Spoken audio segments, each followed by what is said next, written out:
Ladies and gentlemen, welcome back to Progress Live Reactions. We are on chapter 12. We're going to need a bigger room, guys. That's literally the name of this chapter, is we're going to need a bigger room. And it looks like they are in a new venue, and I am very excited to find out what adventures this new venue will bring to Progress. But for now, John, you've seen the card. I know what I think of the card. I think it looks great, but I'm curious what you think of the card, and I know everyone else wants to know as well. Dude, I am so looking forward to this. I mean, really, the weakest match on the card is Grado versus Madman Manson. And you already told me, like, in just working through and prepping the stuff, that it was a very short match, so I'll be able to tolerate it. But everything else on this card just pops. I mean, we've got, for an opener, Tommy End versus Mr. Wrestling Paul Robinson. Zack Gibson versus Will Ospreay is the third match. So the worst match is literally like the second match on the card, and we get that out of the way. This is a 7-match card today. Zack Gibson versus Will Ospreay is the third match. That's going to be insane. I love Diamond Zack Gibson. Match for the Bhangra Knights versus the London Riots. This is a street fight, let's keep in mind, because when they faced off, I want to say 2 chapters ago, in chapter 10, it went to a double countout. Yep. Project Ego, who I love, versus Scurll Indy Wrestling, who I don't know who that's going to be represented. I'm assuming, Nathan Cruz and Mark Haskins, who just got a win, I want to say last chapter, against Dave Mastiff and Styx, against F.S.U, represented by Mark Andrews and Eddie Dennis, for the inaugural Progress Tag titles. That's going to be an amazing tag team match, and I'm already rooting for my boys, Scurll Indy Wrestling, because Mark fucking Haskins. We've got Doug Williams versus Dave Mastiff. That's going to be insane, because just imagine if they try and do the visual of a chaos theory on the guy the size of Mastiff. And then for our main event, for the Progress Championship, because Jim Smallman is determined to get the staff off of Jimmy Havoc, we have got a fatal 4-way for the Progress staff. Rampage Brown getting a return match versus Marty Scurll, who's been in the hunt in the past, but now he's back in the thick of things, versus Ligero, also getting his rematch because he lost the title back in Chapter 8, versus Jimmy Havoc, the defending champion. This chapter owns. I just hope it's as executed as well as it seems to be presented, because I am psyched as hell for this, and I'm ready when you are. Absolutely. And I also want to mention Zack Gibson versus Will Ospreay is a natural progression series quarterfinal match. Ooh, nice. And Doug Williams versus Dave Mastiff. Are there any stakes to that, or is that just a one-on-one match? Just a singles match. All right. As is Tommy End versus Paul Robinson, I'm guessing? Correct. All right. Fair enough. Just wanted that clarified. With that said, partner, let's get into this. All right. Ladies and gentlemen, we have Progress pulled up. If you would like to watch Progress on demand, you can go to Progress Wrestling, or no, I'm sorry. It's actually, it's Demand Progress.pivotshare.com. Only $7.49 a month will allow you to watch every single episode of Progress, as well as their ever shows and really just the non-official, non-chapter shows that they also run in between each chapter. And hopefully you guys get your value out of that. And like I said, only $7.49 a month, so 3/4 the price of the WWE Network, which is huge. Great value for your money. And we have our videos pulled up, and we have them set to 0 minutes, 0 seconds. And we are going to be hitting play when I say go after a countdown from 3. John, if you're ready, I'm ready. Are you ready? Let's do it. 3, 2, 1, go. And here we are. I'm excited about this, man. I'm pretty freaking hype. I got to tell you, I'm more hyped for this chapter than I have been. I mean, not counting last week, because I was hyped for last week too, but the last couple of shows I've been more hyped for than anything else prior. Absolutely. And I think this is. And I'll tell you why. It's because Jimmy Havoc's the champion. Yeah, Jimmy Havoc's a great freaking champion already. He's definitely revitalized the pulse of Progress. Not that it was dying by any means, but I really think he's taking it to the next level. And here we see a horde of Progress fans here. I think this is to hype up the new venue. So, partner, while we're going through this and we're doing the basic formalities here, is there any match on the card that really pops to you that you're looking forward to? Really, the match that I'm most excited for, other than the main event, is Diamond Zack Gibson versus Will Ospreay. I'm right there with you, dude. I think those two are going to put on something insane together. I can't fucking wait. Yeah, because we already know what Ospreay's capable of. And we've seen Zack Gibson in a couple other matches in Progress before. Yeah. And I just really have enjoyed his work, even if, I mean, he's not necessarily the ridiculous, like over the top dynamo that Will Ospreay is, but I think that he's definitely the type that Ospreay is going to be able to play really well off of. Right. I love the imitation of the Wyatt family there at the beginning. Oh my God, Smallman and Co. I love that you pointed that out because I didn't even realize that that's what they were going for, but you're totally right. That's exactly what they were going for. Yeah, Tommy End versus Paul Robinson, too, is going to be interesting because I wouldn't count Paul Robinson out as having, like, no chance of winning this. I could see him beating Tommy End in an upset because I think he beat Eddie Dennis a few chapters back, and I wasn't expecting that at all either. Yeah. Tommy End, of course, kickboxing aficionado. Paul Robinson, just Mr. Wrestling, very technically sound. Very close with Will Ospreay, who, as we've already stated, is competing tonight against Diamond Zack Gibson. Yeah, I like the ring. I like the venue. This is cool as shit, man. Let's do it. I love that they basically are doing, and maybe Lucha Underground got this from them, but they're doing the emblem in the middle of the ring like that. That's so cool. Yeah, I love it, man. That's cool as shit. It's like I love Progress's logo too. It's so cool. Like, I don't know why it's got like the eagle thing going on, but I don't have a problem with it. I think it's cool as shit. Yeah, this PWG venue, it's like Lucha Underground as far as like the ring aesthetic meets PWG with like the intimacy. Yeah, I was gonna say, you said this PWG venue. Yeah. It's Progress. Which maybe not so much anymore because I know PWG switched venues recently, but yeah, they're not. Yeah, that's right. They went to a bigger. Well, we need a bigger room. They went to a bigger room. Yeah, I mean, kudos to PWG. That's what I'm saying. Wrestling outside the WWE is in a pretty interesting state right now. I mean, PWG, you know, they were patient and now they're there, and now we've been patient. Here we go with Paul Robinson versus Tommy End. Tommy End there with the boot. Oh, Paul Robinson ducks the kick. Nice drop kick there, but Tommy End though. This place is known as the Electric Ballroom. Oh, nice. Yeah. Oh, kick to the gut there by End. Robinson into the turnbuckle. Oh, nice kick, though. Really drove his foot into End's midsection. Oh. Small package, too.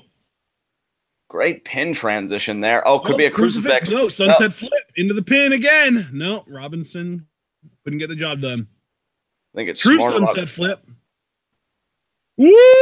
That was close. Oh, shoot kick, though, right to the chest. That'll slow you down in a hurry. And putting an end to all that nonsense. Absolutely. Tommy End there only got 2, but I guarantee he doesn't mind. And now, Paul Robinson struggling to breathe a little bit. I mean, just got all the wind kicked out of him. Ooh, yeah, he's just trying to fight out now. Chop there, but the knee. Nice. Knee to the face. I'll tell you, and having the positioning advantage being vertical, is just very easily able to neutralize Robinson's offensive attempts there. Now Robinson on the outside, taking a breath for himself before he gets back in. Oh, but End quickly meets her. He darted over to Robinson. That was quick. Oh, the elbow. Check out there by Robinson. Yep. And, you know, Tommy End, he lost on the last chapter of Progress, I feel like. Because I'm trying to remember who he lost to. But, I mean, yeah, so he's really trying to get back to me on a winning path. And outside headlock there. And Paul Robinson. He's got his arm up. I wanted to give it up early. But already Tommy End's got Paul Robinson grounded. And I'll tell you what, with Jim Smallman, and see, this is the interesting period to me that Progress is in. Because with Jim Smallman determined, you know, to get the title off of Jimmy Havoc, I think he's broadening his scope of what constitutes a contender. Because it's no longer, to me anyway, about who's got the best record or this and that. Like, I'm sure that's still a factor, but I'm sure in Jim Smallman's mind on some level, it's more who could really put a hurting on Jimmy Havoc, who could really make Havoc's life a living hell. And you got to imagine that Smallman more than ever is watching every match with such scrutiny. And he's probably thinking with every kick Tommy End nails, he's imagining Paul Robinson as Jimmy Havoc. Yeah. Nice corner there. Oh, man. And oh my God, again with the knees by Robinson, now going for a third. Wow, I like how he really jumps into those knees and really gets all the momentum behind them. 2. It's still only a 2 count, though. I mean, Tommy End's one tough son of a bitch. Yeah. And now. Oh, no. Irish whip. Jumping kick there by Robinson. Headbutt there by Tommy End. Oh, Paul Robinson standing though on End. Standing shooting star press. Only a 2 count, though. Jeez, man. People that can do like a standing shooting star press or a standing, corkscrew moonsault always impress the fuck out of me because I'm like, God damn, most people need the top rope. Yeah, it is really cool. And now, Paul Robinson here gathering himself, charging at End, and they'll caught him. Oh my God, snake eyes, black mass. Oh my God. Wow, there's that German into the bridge, but only a 2 count. Couldn't really maintain that bridge. I know, but could be a knee here. No, my God. Just a running penalty kick, basically. Yeah, more or less. Not even really a penalty kick, more like a shoot kick, really. Just like a running shoot kick. And now Scott Robinson perched on the top rope. I like how the moment Robinson kicked out, he definitely has that sense of urgency of, I know I've got the momentum. I know I could put this away in the next few moves. I'm not going to, waste my time about it. Oh, knocks Tommy End off. Paul Robinson here. Up on the top rope, looking to ascend. Shooting star. No, he rolls through, but he landed on his feet. So, now going for the Rana. Oh, wow, right into the snap, into the Frankensteiner almost. And kicks out. Oh, missed the kick. There's Black Mass again. He doesn't call it Black Mass back then. Oh, the brain buster, though. That might do it. No.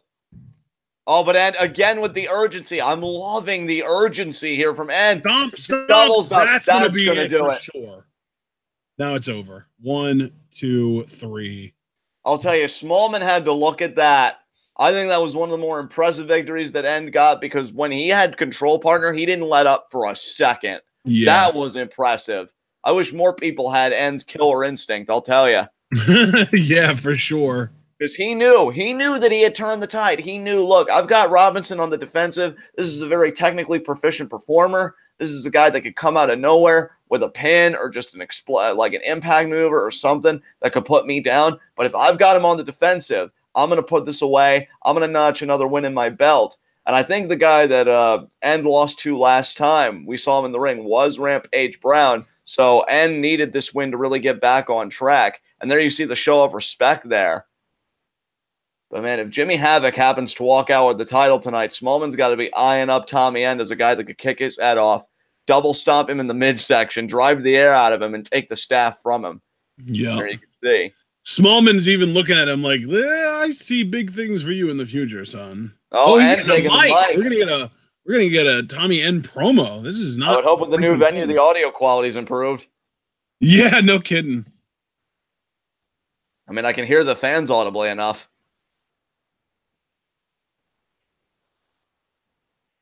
Said now.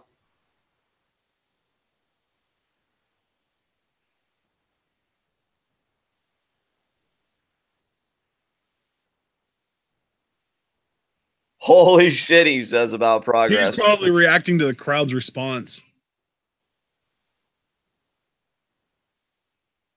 He's going to get wasted with all of us motherfuckers. Nice. I love it.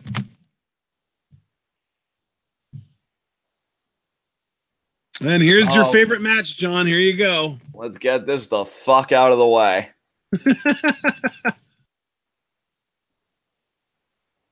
Yeah, the sooner we get this out of the way, the better, because the next match is going to be Zack Gibson versus Will Ospreay.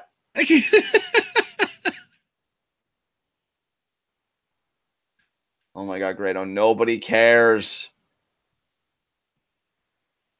You know what the sad thing is? Like, I'm sure these guys, like fucking love wrestling. Like Grado, especially, I just get this vibe from him that he probably loved wrestling since he was a kid. It's just the type that they specialize in and wanted to do just really doesn't resonate with me at all. And oh my god.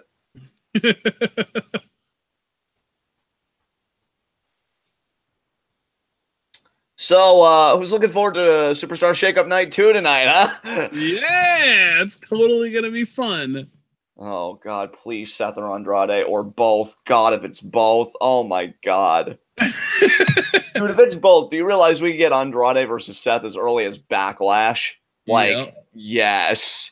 Yes. I mean, that doesn't seem super likely, but yeah, technically it is possible. We are still, I'm assuming we're still getting Seth versus Miz. Oh, yeah, that's right. Shit. Well, hey, SummerSlam, we could do Andrade versus Seth. I'm open to it.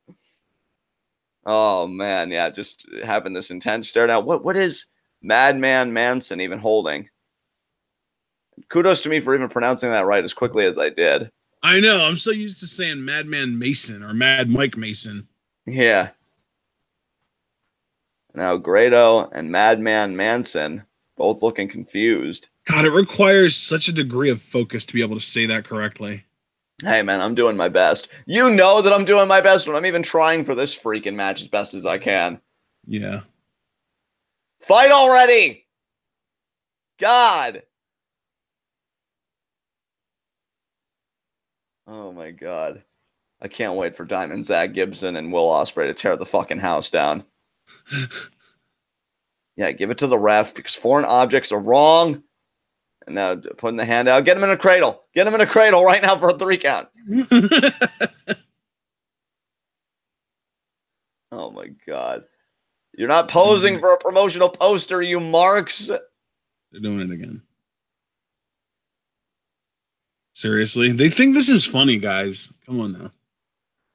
Yeah, we're ready to do this. Yeah, finally. I kind of get the feeling that Madman Manson could legitimately be like a really good straight wrestler if he ever wanted to. Yeah, I just... Goddamn. Because he's certainly got the look. He's got, he's built really well. He moves like an athlete. So, I don't know, man. Maybe he's like a really good technical wrestler and he just decided to say fuck it and just go into comedy shit. I mean, maybe. God, if that's true, what a fucking loss. And now, right here spin around Madman Manson. And there's the standoff. Oh my God. This match is already taking too long. I'm so sorry, John. It's okay. You know, brother, I've come to have a perverse appreciation for shitty wrestling because then when you see really good wrestling, you just love it that much more. You're like, I had to endure shit to get here.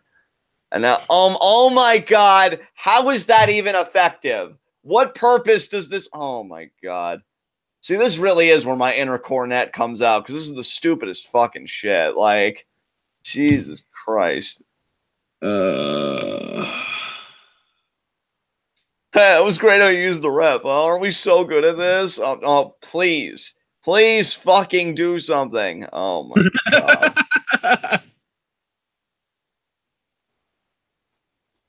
And, you're right. The more I look at Madman Manson, like, the physique and everything, bro, why are you doing this? And 3 count. 3 count. Oh. Forearm. Oh, that was an actual forearm. I know, right? Good job, Manson. Oh my God, wrestling on a wrestling show, and we're back to bullshit. Oh my God. Oh man. I really have come to learn, like, through Chuck Taylor. I know that there was one comedy wrestler in Force One that I really liked. I'm trying to remember his name, and I can't remember it. But, like, they did wrestling, but they, like, infused comedy with legitimate wrestling spots. And, like, that's what I feel like worse. Like, we're not even getting any of that. It's just, to me, and the word for it that I'm thinking of between these two guys, it's just so much posturing. And, like, it just gets so annoying so quickly. And now what's this? What the hell are you guys even they're doing the Titanic pose. Oh my God.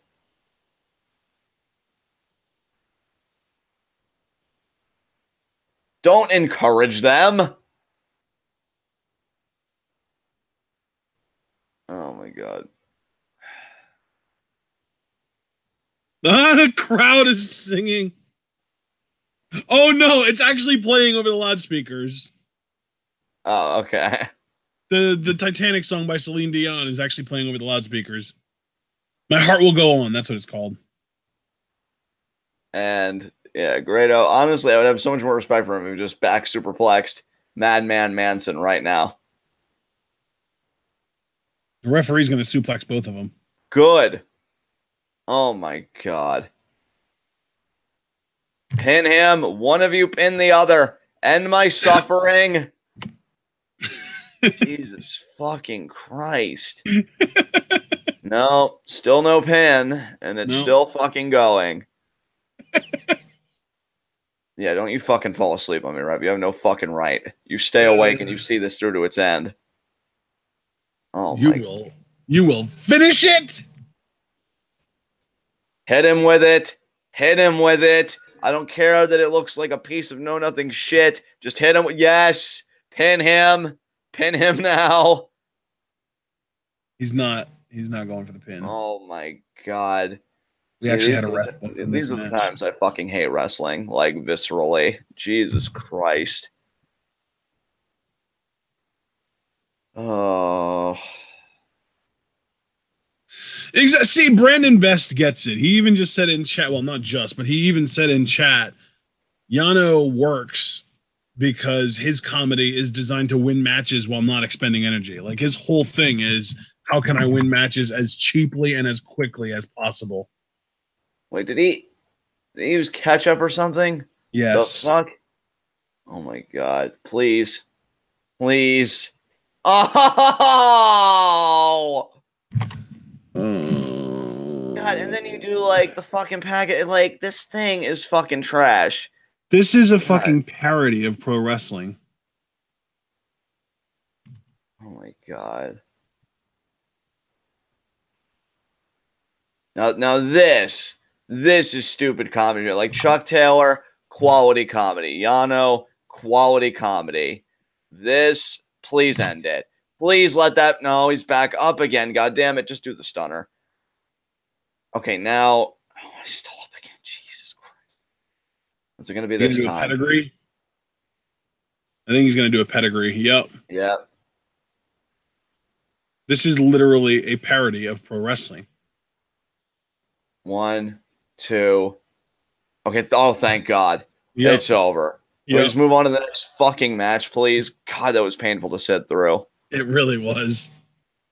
Traverse no wonder Havoc turned heel. I would have turned on Progress too if they were promoting this bullshit. That was so bad. I won. Nobody fucking cares. I hope you slip on a banana peel tomorrow, injure yourself, and have to retire. Go out in the same comedic fashion you tried coming in, you piece of shit. Well, considering he still wrestles, I don't think that happened, unfortunately. There is no God. Oh my God, this fucking tool. Oh, finally, yes! Give it to me! Actual wrestling, guys! Zack Gibson versus Will Ospreay, yes!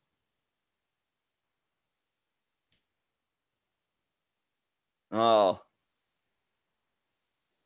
So, wait, oh, wait, that's Paul Robinson, right? Because I know him and Ospreay are close, so. Yeah, they're a tag team. Yeah, the Swords of Sussex, right? Or is it Essex? Essex.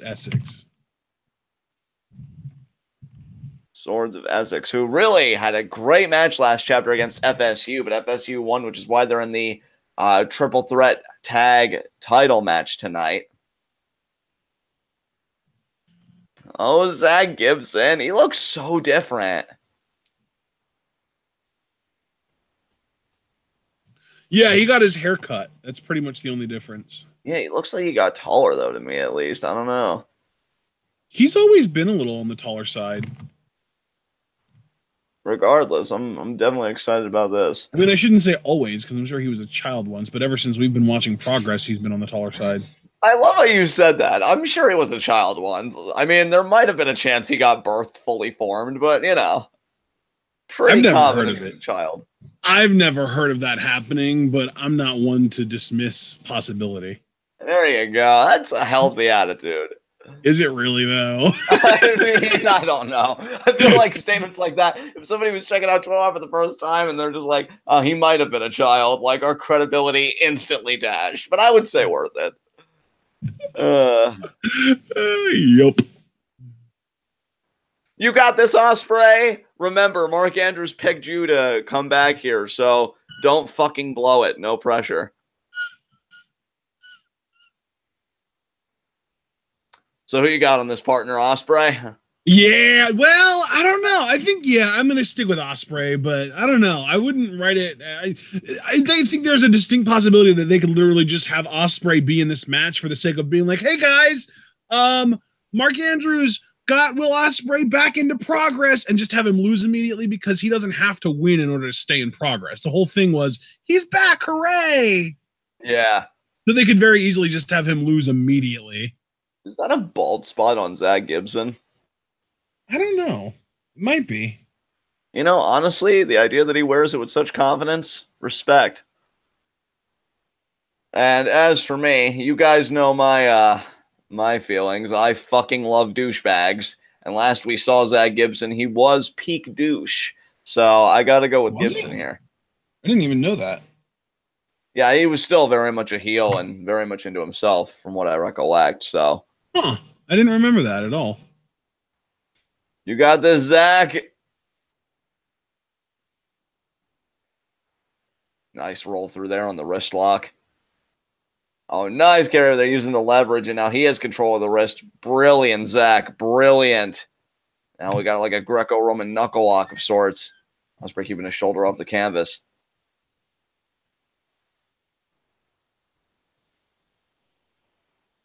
Kick out again by Ospreay. Ospreay with the bridge. Oh, the feet up. And roll through. Oh. No. Kick out there by Zack. Oh, man. Zack back in Ospreay, back into the... God, it's so weird that these guys have the exact same color trunks on, the same, like, height, similar appearances. It's just throwing me off. I got to remember that Ospreay has the red knee pads and Gibson has black knee pads. And Gibson, missed the lariat. Ospreay, though, the quickness arm drag. That's what it's all about. Arm drag. Different type of arm drag. Oh, that Gibson, though, saw it coming. Beautifully done. And T-bone. Nice. Oh my God. Ospreay landed on his feet. I love this man. Ospreay landed on his feet from a fucking T-bone. What? I've never seen it. Rana. Oh my God, Ospreay's insane. He's drop amazing. Kick.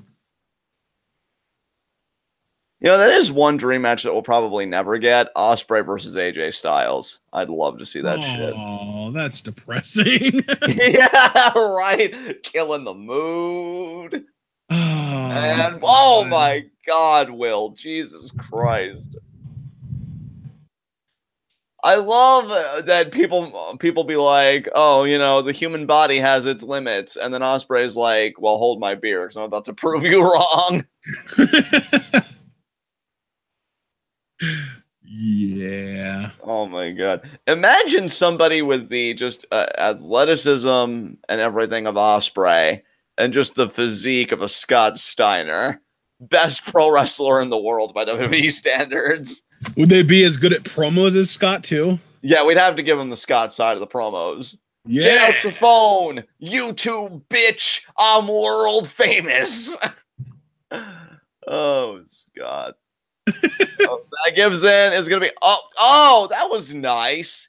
Hammerlock, and then the hammerline arm just down on the rope, which we've always said doesn't feel good. And then back elbow there. Zack Gibson, man. Look how smug he looks. Like, yeah, I just grounded the aerial assassin. You hate me yet, audience? Oh, now fish hooking the face. Oh, uppercut there by Gibson. Look at how he's just looking at this crowd in disgust. Like, I'm wrestling, thanks. Don't need your criticisms right now. Oh my God, continuing the work on that arm. Submission wrestling! And the referee in great position there. Ospreay's going to have to get the blood blowing back in that arm. As you said, this is a natural progression series quarterfinal matchup. Oh, now Zack Gibson really targeting the arm. I love it. I love the vicious, vile, mean streak of Diamond Zack Gibson. Now look at this. Almost like hammerlock position with the legs. Now he's going to twist around. Oh, he's loving it. Oh, no, he isn't even going to twist around. He just kind of like fell back. That was almost like an Indian deathlock style positioning, but on the arm instead of the legs. Yeah. And Zack Gibson stomping again on the arm. I'll tell you, having a bad limb is not good no matter what your style is. And now Ospreay using the good arm to get some body shots. Back body shot. No. Gibson's thinking, oh, no. Right back to that arm again. Yeah, Gibson's really working it over and now going for a pin. Nope, only a 2 count. I applaud Gibson's strategy here. Look, he knows what's at stake here. You win the natural progression series, you get a shot at the Progress Championship anytime you want, plus a swank-looking trophy. So, you know, Gibson knows, like, I got to beat Ospreay, and that's easier said than done. And Ospreay, look at that, really trying to fight, but kick right to the face by Gibson, almost like he was putting a rabid animal down. And now he's going to pick him up, uppercut there. I'll tell you. Diamond Zack Gibson. Now look at this. He's got, this is almost shades of Nigel McGuinness. I was going to say almost like a Kimura or almost like really like an Anaconda Vice, except different positioning. Oh, now kind of a jawbreaker there by Ospreay. Caught the arm. Ospreay caught the arm. Open hand slap there. Caught the arm again. Punch to the face. Under the clothesline. Off the ropes. Lariat there from Ospreay. Uppercut. Back elbow. Sends Gibson off the ropes. No, reverse by Gibson. Handspring into the enziguri. Beautiful. Excellently done. Right on the mush of Zack Gibson. 2. Gibson Ospreay kicks out. Is the best. Indeed, Ospreay. A very tough individual. The current New Japan Junior Heavyweight Champion. Of course, this show took place in March of 2014. And now Gibson isolating the arm again. Oh, wow. He just pulled it back on the rope and then a forearm to the face. And now Gibson. I'm really getting vibes of like Nigel McGuinness. I wonder if Zack Gibson. Oh, what a neck breaker. It's like a Curtis Axel style neck breaker. Absolutely. Springboard moonsault. But yeah, I wonder if Zack Gibson and Nigel McGuinness, like if Nigel McGuinness ever trained Zack Gibson, you know, before he had to retire or anything like that. Because I'm definitely getting those vibes. And now, Ospreay here, pointing the gun, going to charge at Gibson. Nice. Almost like a high elbow there in the corner. And now, Ospreay, shoulder thrust there. Gamengiri. Going to go through the ropes. Tornado DDT. Hangs on to it. Ospreay firing up here. Zack Gibson better have a counter. Ospreay's rolling now. Oh, my God. Slingshot, Falcon Arrow. Check out there. Oh, my God. Damn. And Ospreay still favoring that arm. Ospreay having to fight through the pain. This is a quarterfinal matchup of the Natural Progression Series. Winner advances to the semis. So from what I've seen, Zack Gibson was not trained by Nigel McGuinness. Fair enough. Fair enough. Ospreay. Is he going to do a Sasuke special? Probably. He might, but I mean, he does have that one bad arm, and you usually got to do like the cartwheel and stuff to set it up. Gibson going to cut him off. Throws him off the ropes. What is this? Trip over the leg. Drop kick to the head. I'm liking the aggression from Gibson in this match, man. I got to tell you. Absolutely getting the running start. What an uppercut. Gibson has been impressive tonight. Yeah, he really has. I mean, I'll tell you, a haircut will do a man a world of good, apparently. I need to go to the barber to bring out that kind of aggression. And now, going to go to the top rope. Could be, oh, no, not even a superplex. This could be an avalanche exploder. Will, though, stopping it. We know Wow. that Gibson wanted the exploder earlier, but Ospreay landed on his feet. Leaps over Gibson, but still favoring the arm. Oh, got the boot up. Nice kick. Oh, he didn't even hit him in the head. He hit him right in that arm. Oh, my God, the lung blower. Absolutely. Knees right there. And now Gibson. Oh, he's Shoto?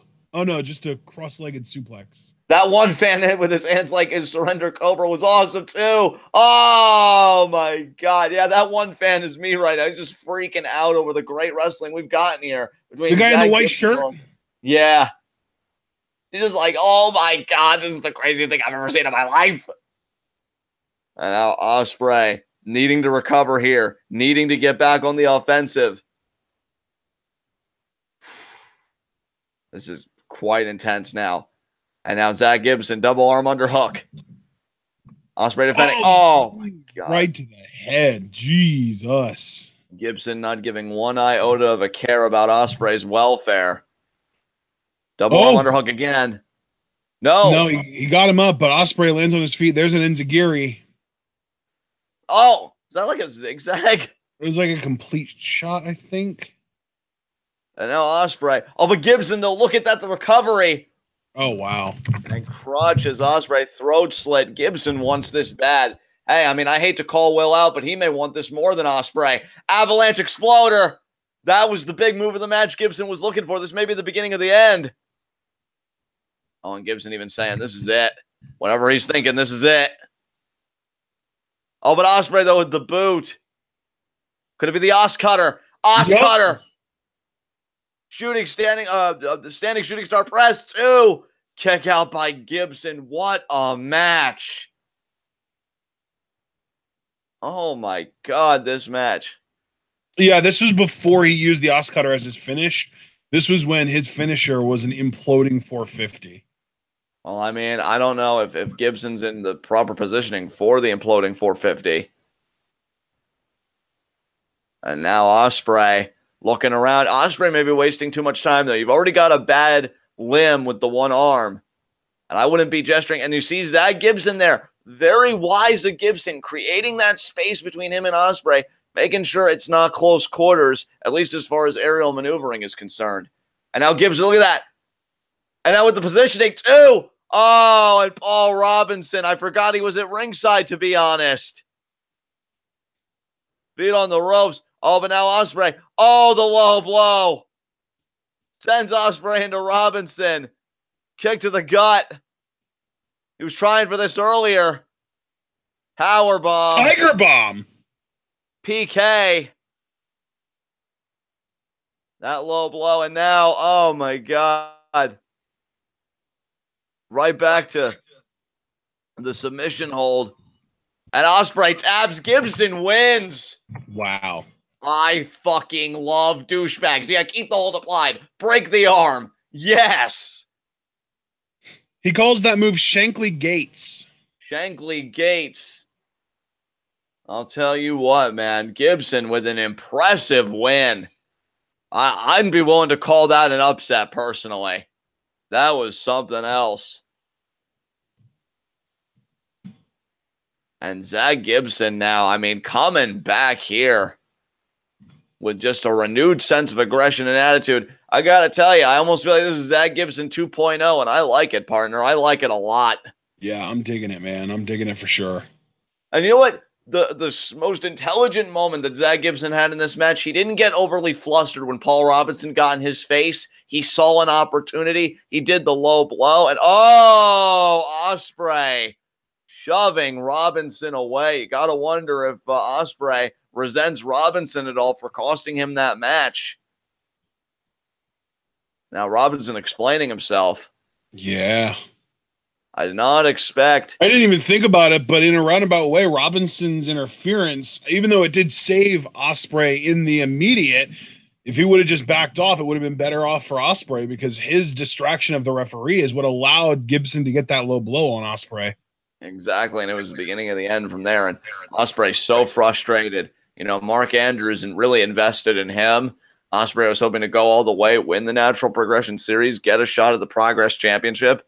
And because of Paul Robinson, again, as you said, in a roundabout way, I mean, more directly because of Zack Gibson's cheating, that is not going to happen now.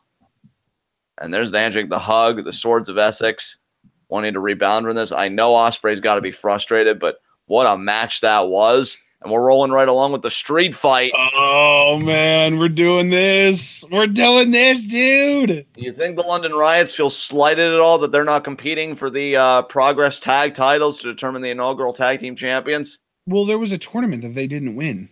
I'm really amazed that they're no longer undefeated. Like, oh, there's the dive there.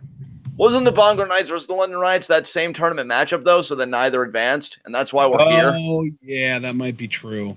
So technically, I mean, they are still undefeated in a sense because they didn't eat a pin or submit, but because of the Bhangra Knights, they're not competing for the tag titles. So I would almost assume, partner, that this match is like a de facto #1 contendership match for whoever wins the tag titles tonight. We can be looking at the very first challengers for the newly crowned champions.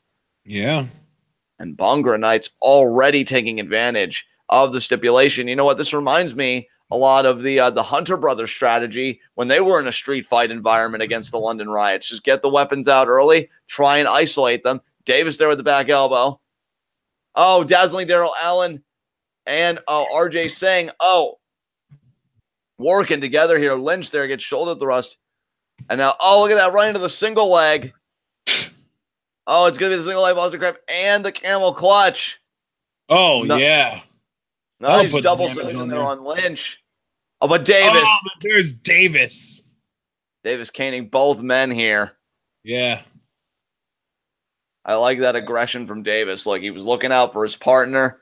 Bhangra Knights got the jump on the London Riots early, but taking care of them very quickly. A traffic cone there getting thrown in, and now James Davis mocking the crowd with it. Oh, boy. And now dazzling Daryl Allen gets picked up. Power slam position. This isn't going to feel good. Oh, God. Yeah. The arm right into the traffic cone there. And now RJ Singh. I don't think Singh is feeling too much like a king right now. And now dazzling Daryl Allen going to try and protect his friend, and he does. Successfully. Oh, wait, no. Oh, and then just. Oh, and they throw the traffic cone at him then. Jesus. We just witnessed a man get penetrated by a traffic cone on television. I know, right? We sure we're not live reacting to Pornhub's best or something? Because goddamn. And now Rob Lynch.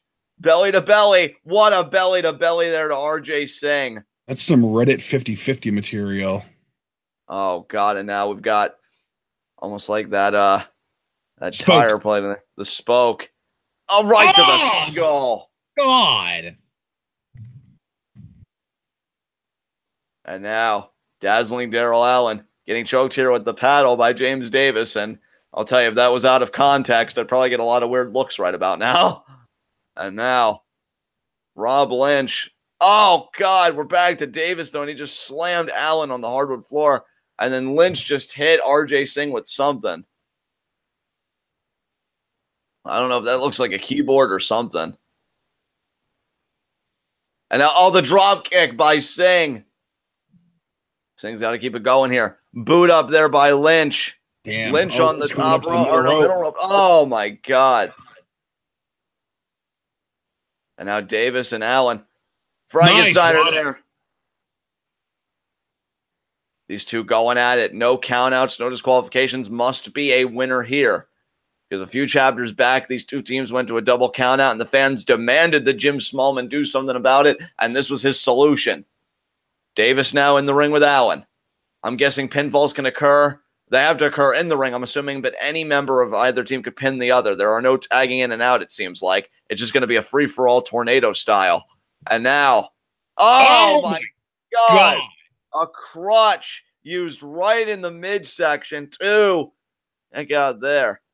I'll tell you, as a man that's been using crutches adeptly for the entirety of his life, I don't think I've ever used my crutches like that. And Davis now choking, dazzling Daryl Allen there. Meanwhile, Rob Lynch is just handling his business with RJ Singh on the outside of the ring. Absolutely. London Riots are dominating. And again, oh my God, almost like a back suplex right into the apron to RJ Singh. You've got to imagine that the London Riots are just a bit peeved, and I know that's putting it mildly on a gross level, that it's because of the Bhangra Knights that they're not competing for the tag titles tonight. Because all they've wanted since coming here, I mean, they even cut a promo a while back after they demolished another set of poor souls, that they thought it was a disgrace that Progress not only didn't have tag titles, but that they weren't the tag team champions. And now they have nobody to look to but the Bhangra Knights for why that still can't be a reality. Oh, my God. Computer right to the back of Dazzling Darrell Allin. And what's more, there can only be one first ever. So, I mean, the Bhangra Knights have essentially robbed the London Riots of history tonight. Oh, God. Oh, God. Are you kidding me? The gory special. Oh, with the kendo stick to the exposed midsection. My God. 2. And Allin kicks out. And like I said, for my money, this is a de facto #1 contendership match. Can you imagine if the Bhangra Knights were able to pull off the upset of the century and were able to pin the London Riots for the first time in their Progress career? What a win that would be for these two men, RJ Singh and Darrell Allin in the crutch again, jumping down on it with the midsection. Oh, my God. Now Davis, lateral press.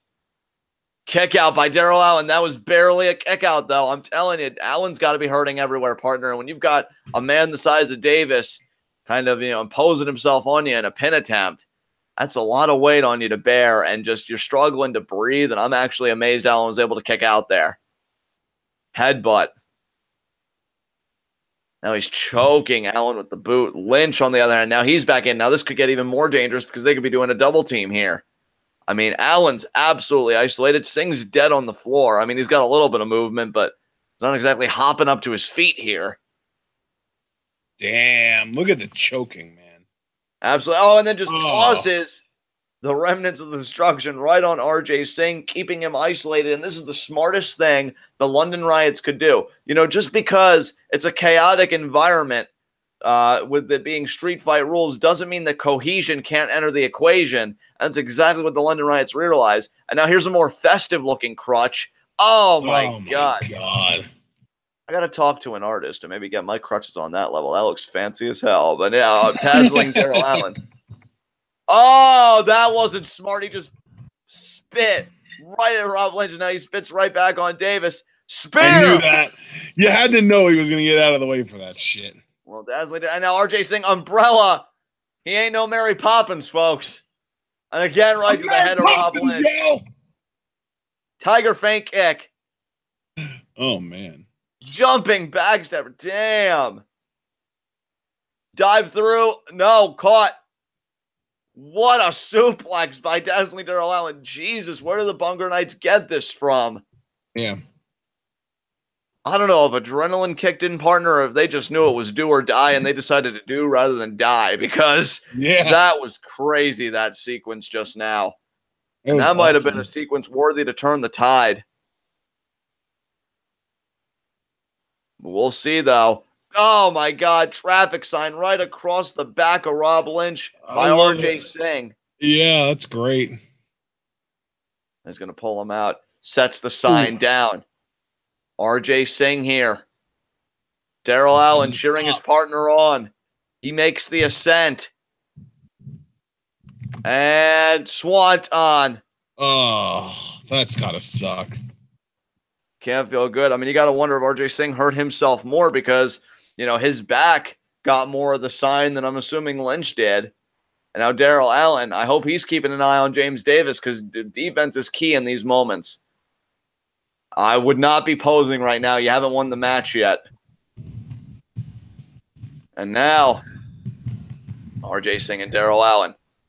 Fireman's carry here by Singh. Allin ascending. Nice. Now look at the leverage. You're smart. Oh, and there is Davis for the breakup. But you sacrifice defense for extra leverage, and that's a trade-off that, honestly, I wouldn't have made. But, the Bhangra Knights tried their hand at it. Didn't go well. And now the question is, can they bounce back? Oh, my God. Lynch throwing the lariat. Oh, but Dazzling Darrell Allin. Oh, misses the kick. Misses the rebound kick. Lynch had it scouted. German. Oh, my God, just drove his neck into the mat. What a German there. My God, these guys. Unbelievable. The London Riots, they show you that they're not just mindless brutes. Like, they think about this shit very carefully, I might add. Ooh. And another kick out there. And now the London Riots here. They are spent. The Bhangra Knights are spent. And how much more can either team really give here? Everybody is down right now. The referee can't do a count or whatever. That's how we got in this mess to begin with. I don't know why he's counting. It should be. There must be a winner here. Yeah, I mean, the ref's counting. This doesn't really make sense to me at all. Remember, it was a double count out that got us here in the first place. But now the Bhangra Knights getting those crutches that the London Riots used earlier. Oh, and now they're using them in unison. Just wailing away. Oh, my God. Oh. I think Daryl Allen actually bent his crutch. And wow, look at Lynch. Look at Lynch. Back elbow there. Lynch is fighting back by himself, man. He is going to buy time so that James Davis can get back into this thing. And there is Davis. Kick there. This is really bad news for Daryl Allen. Oh, got the boot up. Lynch, though, still up. So, oh, my God. Jesus. If they can play defense, it's over. RJ Singh's moving a little bit. You would have to isolate him from the equation, but Allen is dead. That was insane by the London Riots. Caught? No. Oh, no, he didn't catch him. RJ Singh, though, he's playing the lottery here. Can he win? He's getting fired up. He better realize it's 1-on-2 right now. I wouldn't be surprised if Allen was out for the rest of the match. I don't see Rob Lynch right now, though. I see James Davis. Oh, I wouldn't do this, Singh. There's Lynch. This is not going to end well for you guys. Oh my God. Oh. Kendo stick. Buckle bomb. Oh, my God. The buckle bomb. Yeah, this is going to be it right here. Ding. London Riots, your new #1 contender. Oh, what the hell? Oh. A little bit of a mess up there. Did Singh fight out of that? I don't know. Singh might have struggled a little bit, but now London Riots thinking better than trying it again. Now they're going to just go straight for the kill. And there's the power bomb. Wait, 1, 2, and that's it. Yep. London Riots pick up the win. I think they were looking for something more impactful initially, but London Riots still get the job done. That's what matters. And again, even though this wasn't formally a #1 contendership match, you might as well color it one in my book. So whoever the new tag team champions are going to be, London Riots are waiting for you. And I don't know if anybody can stop this team. What an impressive outing. That spear off the top rope by Lynch, one of the craziest things I've seen in recent memory. And Davis just shoving the ref, almost like pie facing him there. Hey, they're on top of the world. They're on top of the world. They just need the tag gold to solidify it. And look at all these fans turning their backs to the London Riots partner with their middle fingers in the air. You got to wonder if Jimmy Havoc will get a similar reception tonight.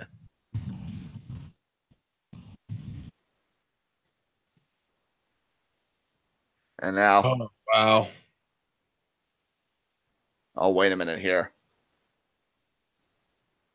Rob Lynch has got both of those crutches here. He's laying one down on each body of the Bhangra Knights and flips off the crowd one last time before leaving.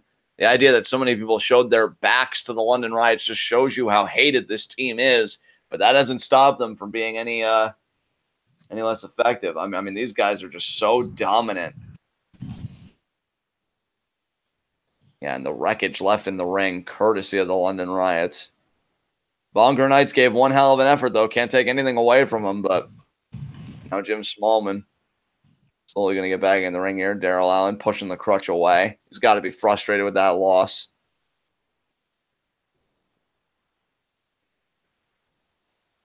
Now let's see what match we have to look forward to next year. We've got, it's the tag title match. Project Yeah. Ego versus True Indie Wrestling versus F.S.U. That'll be one hell of a tag matchup coming here. As Bhangra Knights here are still kind of taking their place in the ring, kind of recovering from the bout they had. Jim Smallman kind of shrugging there, offering his hand there to RJ Sang. Darryl Allen looking almost despondent. I think he really wanted that win, but he was just taken out by that spear. Once he got that spear by Rob Lynch, there was just no helping it. I mean, Darryl Allen did the best he could.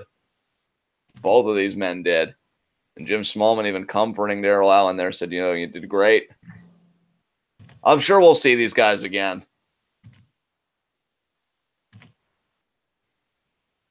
So, partner, while we're in discussion of tag teams, it's Screw Indie Wrestling, it's F.S.U, and it's Project Ego, who are going to be our inaugural Progress Tag Team Champions, partner. Who you got your money on? I got to tell you, man, just based on the fact that I think they're going to be more willing to use help and it is no disqualification, I got to go with Screw Indie Wrestling to win the titles.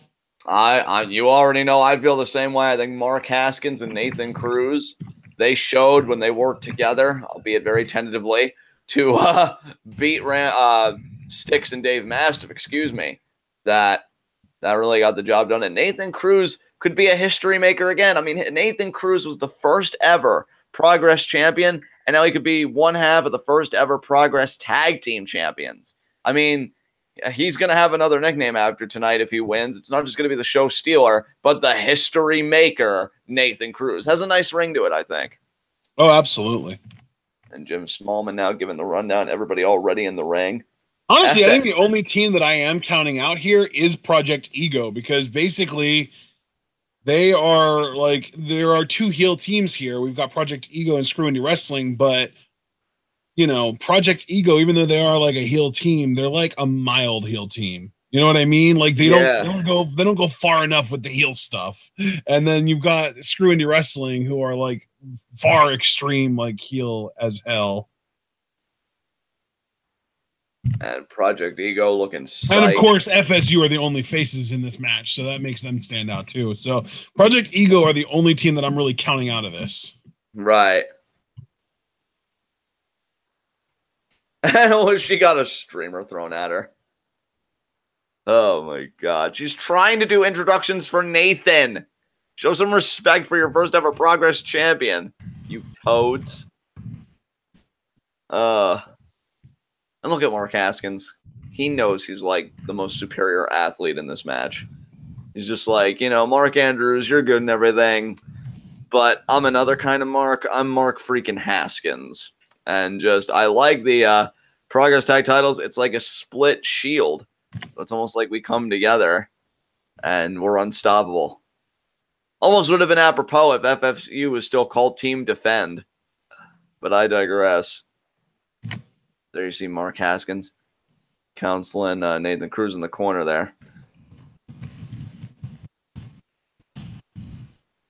So you and I are both picking Indie Wrestling, or Screw Indie Wrestling, that is. Yeah. I wonder who our chat's got their money on.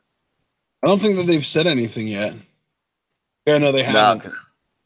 Because the last comment was from Jarveris about our prior bout, concerning the London riots.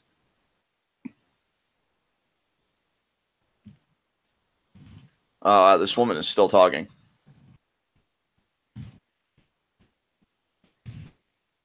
Yeah, she talks for a while.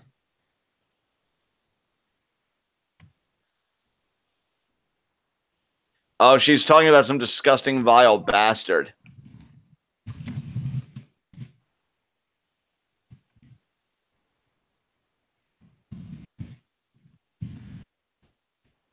Wow, Progress crowd. That is so disrespectful. Wow, I can't believe they just chanted that at her.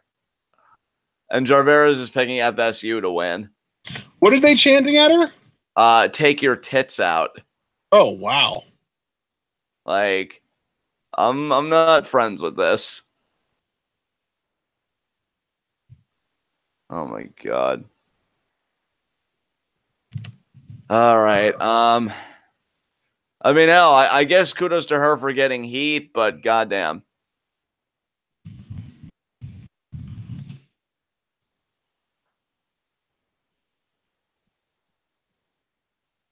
Yeah, James coming in with, that's not nice. Yeah, I'll fucking say.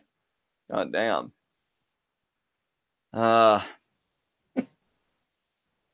Okay, she's done with the introduction. Good. Now we can do the other stuff. Whew. I don't think she's bad or anything. It's just a bit too long-winded for my taste. Exactly. Now Mark Andrews. Well, hopefully now that Progress is starting to believe in rematches, Mark Andrews can get back in the ring with Jimmy Havoc, because that'd be fucking nice. I could barely defend myself in the first match we had, but that's no big deal.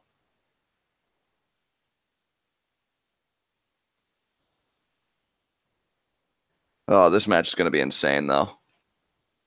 So again, you and me have got Scurll Indie Wrestling. Jarveris is picking F.S.U. We'll see who comes out on top of it. Watch it be Project Ego, because nobody picked them.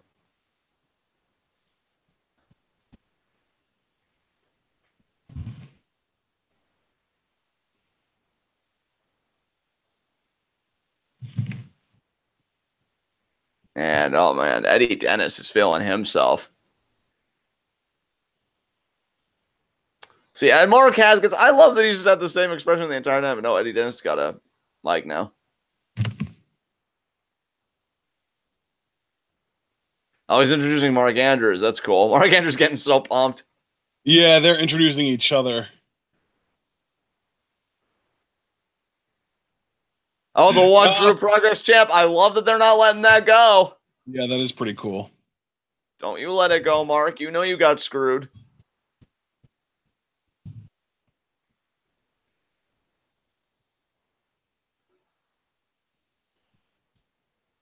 Oh, man. Eddie Dennis, he is ready to go. He's ready to become a tag team champion tonight. God, no wonder Jarveris has his money on these guys. They are focused as hell.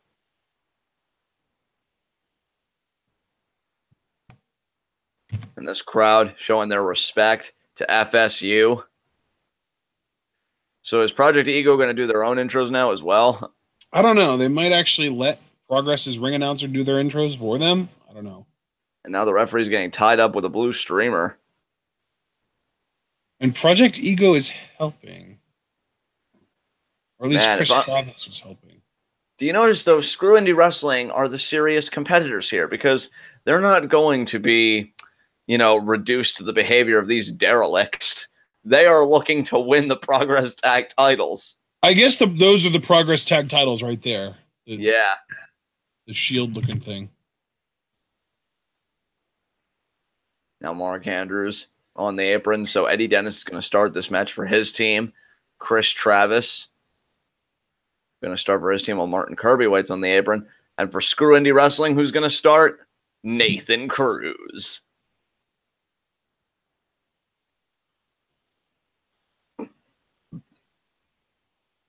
And now Eddie Dennis kind of gesturing around with, this is a nice triple threat here to start this tag match off.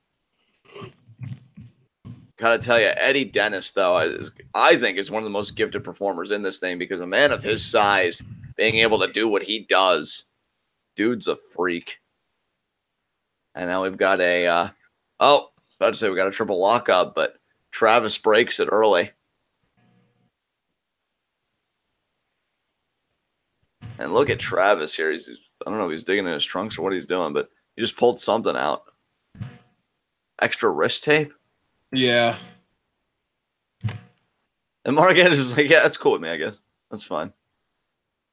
Oh, wait, are they teaming up? Oh, they're teaming up against Nathan. What the shit? And look, Nathan lecturing Chris Travis and Eddie Dennis to show him some respect. Oh, I guess that talk didn't go over well. Yeah. Nathan Cruz off the ropes. Double back elbow there. Eddie Dennis and Chris Travis double elbow drop. Shit, I was wrong, man. I thought that Project Ego were a heel team. Shit, man. Yeah. Oh, nice jumping calf kick there by Travis. They're just the opportunists of the group. Exactly. Now Martin Kirby looking so proud that Mr. Cleanhead is. Goddamn. And now Mark Haskins looking on. Nathan back up. Nathan's got to be so frustrated. Oh, now Chris Travis saying, hey, you want to double team Eddie Dennis there? Nathan's not going to join in. And now Nathan doesn't join. He's like, screw you. I'm not as stupid as Eddie Dennis. I'm not going to get suckered in. I know what my partner is. Yeah. Oh, man. Nathan and Eddie Dennis stare down. Can't wait for Mark Haskins getting this thing, though. Oh, now exchanging soup bones here. Oh, Eddie Dennis got the better of it. My God. Knee there by Nathan Cruz. Nathan Cruz off the ropes. Oh, Dennis, scoop slam. What a scoop slam by Dennis. Dennis off the ropes. Knee drop. Chris Travis. Oh, kick Not out. even a 2 count. Nathan Cruz kicked out of that thing before the referee's hand even came down for the 2. And Chris Double Travis, drop kick there Chris by Travis. Shit. And that what is and another one. He's got another one. Who's going to try and team up with now? Oh, his own partner there, Martin Kirby. There's the tag. And Mark Haskins is in, and Mark Andrews. Now this is all the smaller guys on their teams. We started with the big man, and now we're going to the little guys. I will say. Why does that not count as a tag? I don't know. I will say, for as much as I love Mark Haskins, I personally think that Mark Andrews is the most dangerous man on this side of the equation, having been a former Progress champion and really undefeated for the longest time before Jimmy Havoc gave him his first loss in very questionable fashion. And look at Haskins. Oh, sends Andrews and Kirby into each other, and then right to the side, and like there on Andrews. Hip toss. Nice hip toss, actually, yeah. Nice kick. And now Mark Andrews. Moonsault. What a moonsault. Not if Martin Kirby has anything to say about it. Yeah, Martin Kirby, he knows Project Ego would love to be the first ever tag team champions. From Andrews. Victory roll into the double stomp. Oh, no! Kirby saw it coming. Kirby got out of the way. Good on you, Martin. Double leg takedown. Oh, look at that. Rolls. Neck breaker. I like that combo. 1, 2. Nope, not even a And 2. you got to be careful there because Andrews was still disoriented enough that he wasn't going to break up the count. Or excuse me, Haskins. Yeah. And Haskins, they're taking out Kirby. And now he's got it. Stun gun nice. almost there by Cruz. Lariat there to Kirby. And now Haskins is the cover. Oh, man. And again, another situation where Andrews was not in a position to break up the pin, so Kirby, thankfully resilient. Yep. You got to be careful of that because this ain't an elimination match. Scoop slam there. Cruz holding Kirby back. Knee drop right in the face. Oh, my God. That knee drop looked brutal. Right across the neck. And Haskins, man, I'll tell you, I freaking love this dude. And he's always going to tie out Mark Andrews. Look at the fluidity of Mark Haskins. Oh, my God. And now Nathan Cruz, oh, look at that shoving the referee. I don't know what. Oh, drop kick there. Nathan forcing himself into this situation. And now look at Haskins. What a DDT. Do you see how he still had the leg strapped in like that Indian deadlock position? And Chris Travis. Haskins is a beast, dude. I can't wait to watch more stuff of his soon.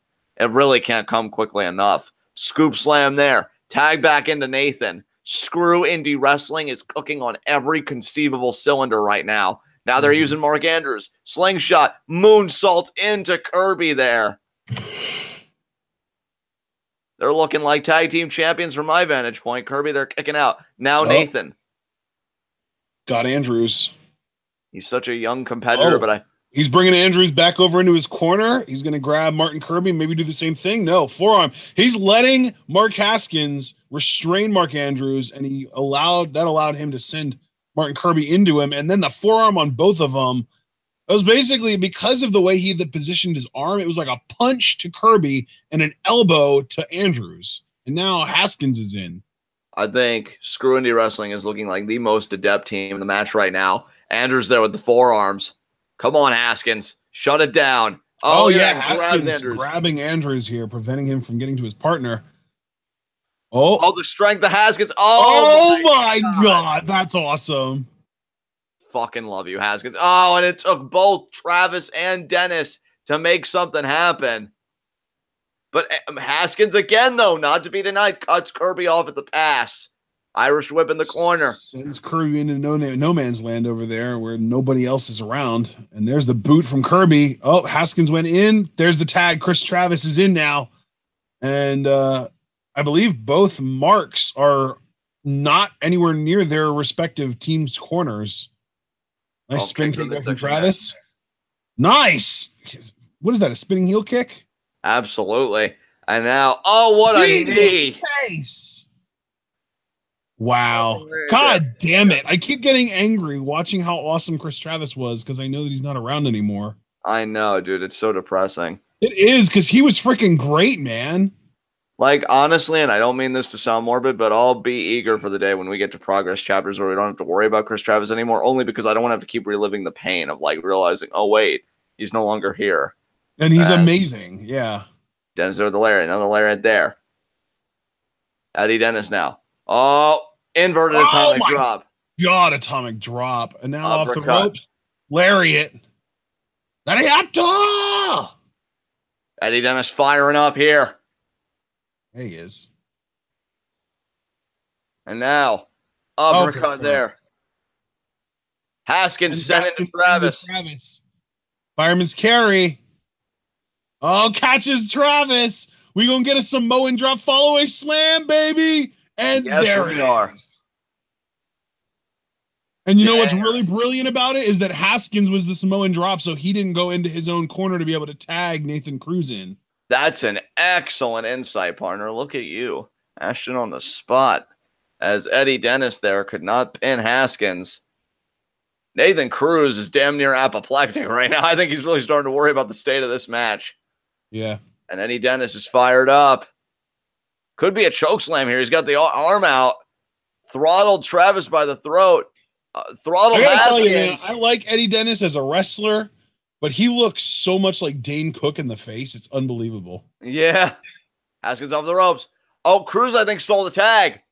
That was brilliant by Nathan Cruz. He's picking his spot. There's the choke slam onto Chris Travis.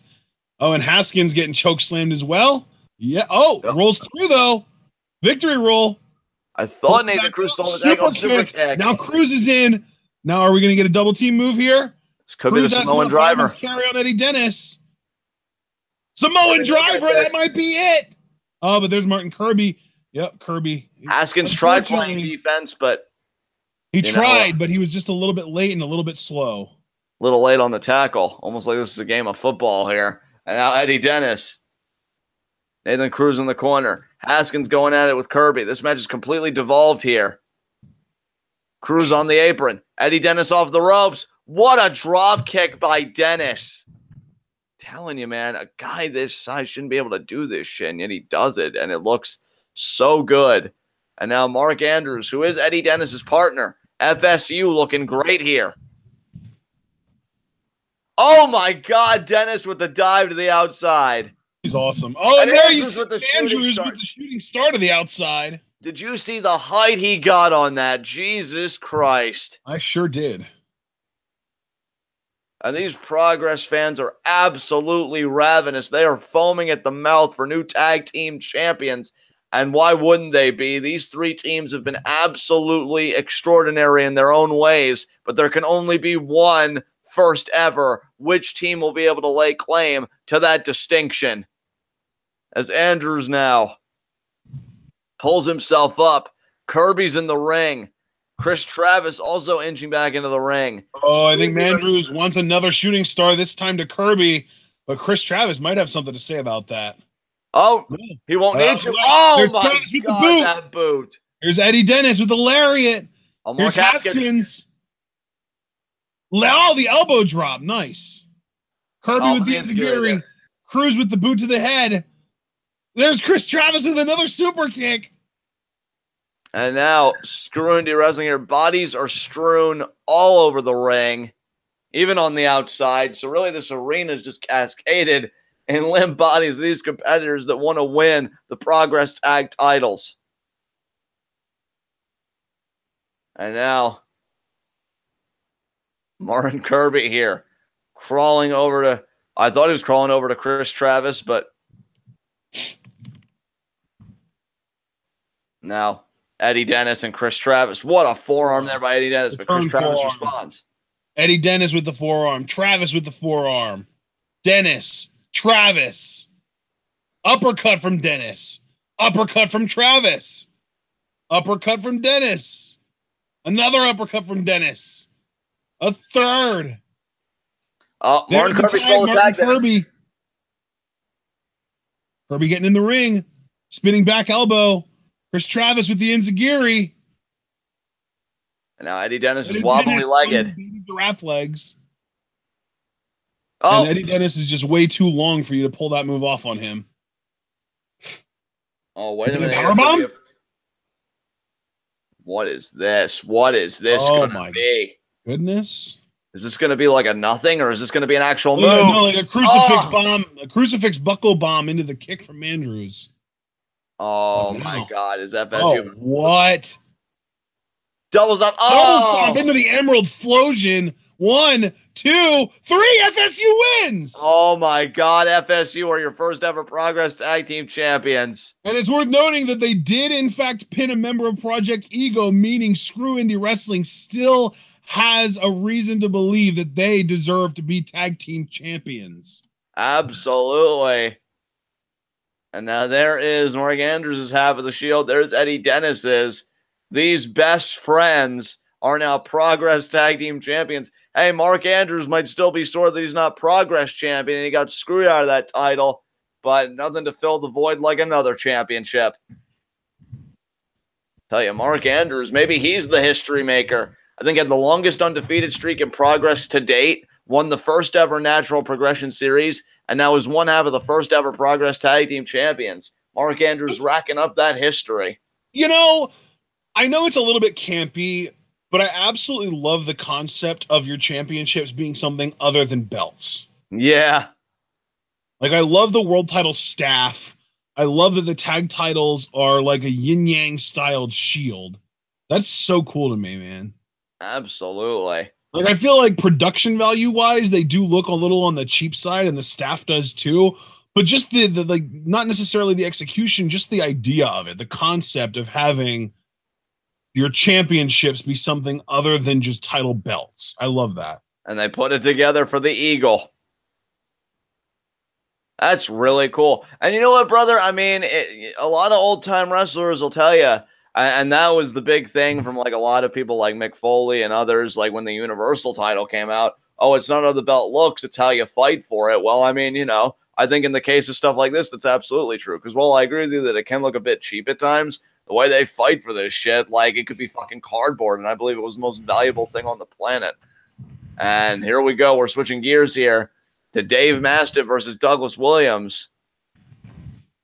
This is going to be an interesting matchup to me. I am very curious how these two forces I mean, the thing that we don't really talk about enough is that Doug Williams, while he is this technically savant kind of wrestler, or technical savant, I should say, he is a big guy. Like, he's not super tall, but he is thickly built. Yeah, absolutely, partner. And now he's coming up against someone who's quite a bit more thick than even he is. Right. Dave Mastiff is a big boy. Dave Mastiff, I mean, I'll say, oh my God, and Mastiff grew the beard out. Damn. Looking like a Game of Thrones extra. And now, Doug Williams, how is he going to be able to counteract just the raw power and destructiveness of Mastiff? But you know what, though, partner? I went with Zack Gibson to beat Ospreay. I think I'm going to go Doug Williams to beat Dave Mastiff. Who you got in this? You know what? Wait, have both of these guys gotten and lost Progress title matches? Yes, they have. Then I'm going to agree that Doug Williams wins. Now the referee looking at both men here. Because Williams had his title match when Rampage Brown was the champion, right? Yeah, and Dave Mastiff had his when Ligero was champion. Yeah. So since I would say Ligero lost his title in much more of a legit kind of way, and Rampage Brown felt more like he got robbed because of the whole Mark Andrews cashing in situation. I don't know, man. I think that it's easier to claim that Doug Williams is a stronger contender for the Progress title than Dave Mastiff right now. And I don't know if you saw that, partner, but Nathan Cruz and his lady friend are actually watching this match closely. It's been a while since we've seen Dave Mastiff and Nathan Cruz reignite their issues. You got to wonder if that's exactly what's happening here. And You know, you say there are issues, but I almost have to wonder if Nathan Cruz is thinking about recruiting Doug Williams into Screw Indie Wrestling. That could be very interesting. I mean, a man with the scientific ability and the technical acumen of Doug Williams being a part of Screw Indie Wrestling really changed the landscape of the faction. I like that Nathan Cruz is already looking forward after just losing the triple threat tag match to determine the inaugural Progress Tag Team Champions. And now Doug Williams really working that wrist lock. Mastiff, though, spinning out right into the front face, like almost like a guillotine. Now he gets Doug Williams all the way down to his knees. But Doug Williams, look at that. He props himself up. Great positioning. Look at the headstand there. Doug Williams is insane. And now he goes into a front face lock. Absolutely love me some Doug Williams. That's for damn sure. And now Mastiff going to throw Williams off, and we're back at square one here. Sure are. Now these two going to lock up again. Goes right for the arm, though, of Mastiff. And Doug Williams, I mean, hell, I got to wonder if he's going to employ the El Ligero strategy of just cut the air out of Mastiff, you know, with submission hold after submission hold, or if he's going to try and take away a limb like Zack Gibson did against Will Ospreay earlier tonight. And now he maintains the wrist lock. You know, Dave Mastiff may be a bastard. He may be one hell of a man to beat, and trying to roll through and break the wrist like he does. Snapmare takeover. Tries for the headlock, but again, Williams and wags the finger. Ain't going to be that easy. I'll tell you, Doug Williams has a bit of a cheeky side to him, but I like it. And he is just brimming with confidence. Anything that's important, partner, like if you're looking at a guy like Dave Mastiff and you see like what a massive figure he is, and now elbow there right to the back of the head. Jesus. But what I was going to say before Mastiff retook control is, I wonder how much confidence really matters, because I do think when you come in the ring, the mental game's already started. And I think if you look at a guy like Mastiff that looks like he does, you may already count yourself out from winning the match. But here Douglas Williams is saying, nah, I got this shit. And I think him not allowing Mastiff to get that psychological foothold in the match is actually really benefiting Williams right now. Now Mastiff. I agree with you for sure. There's a shoulder block from Mastiff. And now Mastiff off the ropes. Off the ropes. And again, God, those ropes are just screaming every time Mastiff hits them. Yeah, absolutely. Oh, schoolboy. One? No. I mean, just great awareness and positioning the by Williams at all times. But now Mastiff. See, he's so large and he did so close that Williams' foot was right in the rope. And now. I think this ring might be a little bit smaller than the rings that we're used to seeing, too. Oh, look at Mastiff. That was brilliant. 2, 3. No, that was 2. That was only 2. I thought that was 3, man. It looked like 3 to me too, partner. I was just about to jump out my seat, same as you. Oh my God! Kind of throwing Doug Williams around. I don't even know what this has turned into, but I'm not saying I'm opposed. They're just throwing each other across the ring, basically. This is like some just and side headlock. Now Doug off the ropes. Oh. Mastiff off the ropes. Missed the cross body. Williams. It really is. Doug Williams is such a joy to watch wrestle, man. Absolutely. I mean, for Mastiff to leave his feet like that, he took a risk and he drove the air out of himself. Headbutt. Uppercut. Off the rope. Oh, off the turnbuckle. Knee to the chest. That's quite a common momentum building tactic in Progress, I've noticed. And I was doing it again, but Mastiff with the drop kick. The shotgun drop kick from Dave Mastiff. But look at Doug Williams' positioning. And now, wait a minute. This is Screw Indie Wrestling's female valet and ring announcer. Referee telling her, get out of here. She's protecting Doug Williams. I mean, keep in mind, Screw Indie Wrestling had problems with Dave Mastiff just a few chapters ago. Is she gonna attack, like slap Doug Williams, or do something like physical to him to get him to win the match by disqualification? I don't know. She's sandwiched between these two people, and I wouldn't really feel too safe right now. Oh, and now Mastiff has got her, and now Williams. And now he's telling Mastiff, "Hey, you don't have to do this. Let me have it."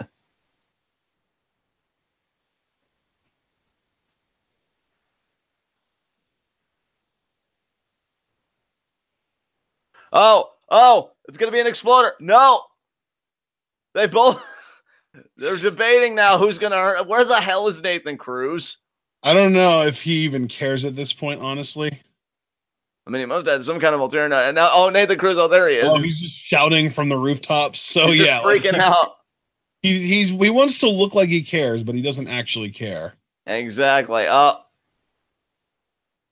both of these guys want to do this, and the ref's just like, no, do not do this. And now, I mean, somebody's got to make a decision here because this woman needs to get out of the ring. We need to resume our match, but both these guys want to just be the ones to take her out of the equation. And I think Doug Williams I think they might be coming to an understanding. Oh, rock, paper, scissors. Oh, they both picked rock. And the woman's really struggling between Mastiff's legs here. Yeah. Oh, and I think Mastiff's just like, no, you know what? Oh, headbutt right to the midsection. Knee. And now we're going to get the power. Oh, okay. He pulled her skirt up. And now we're going to get the power bomb. Oh, my God. Oh, my God. And Nathan Cruz is like, no.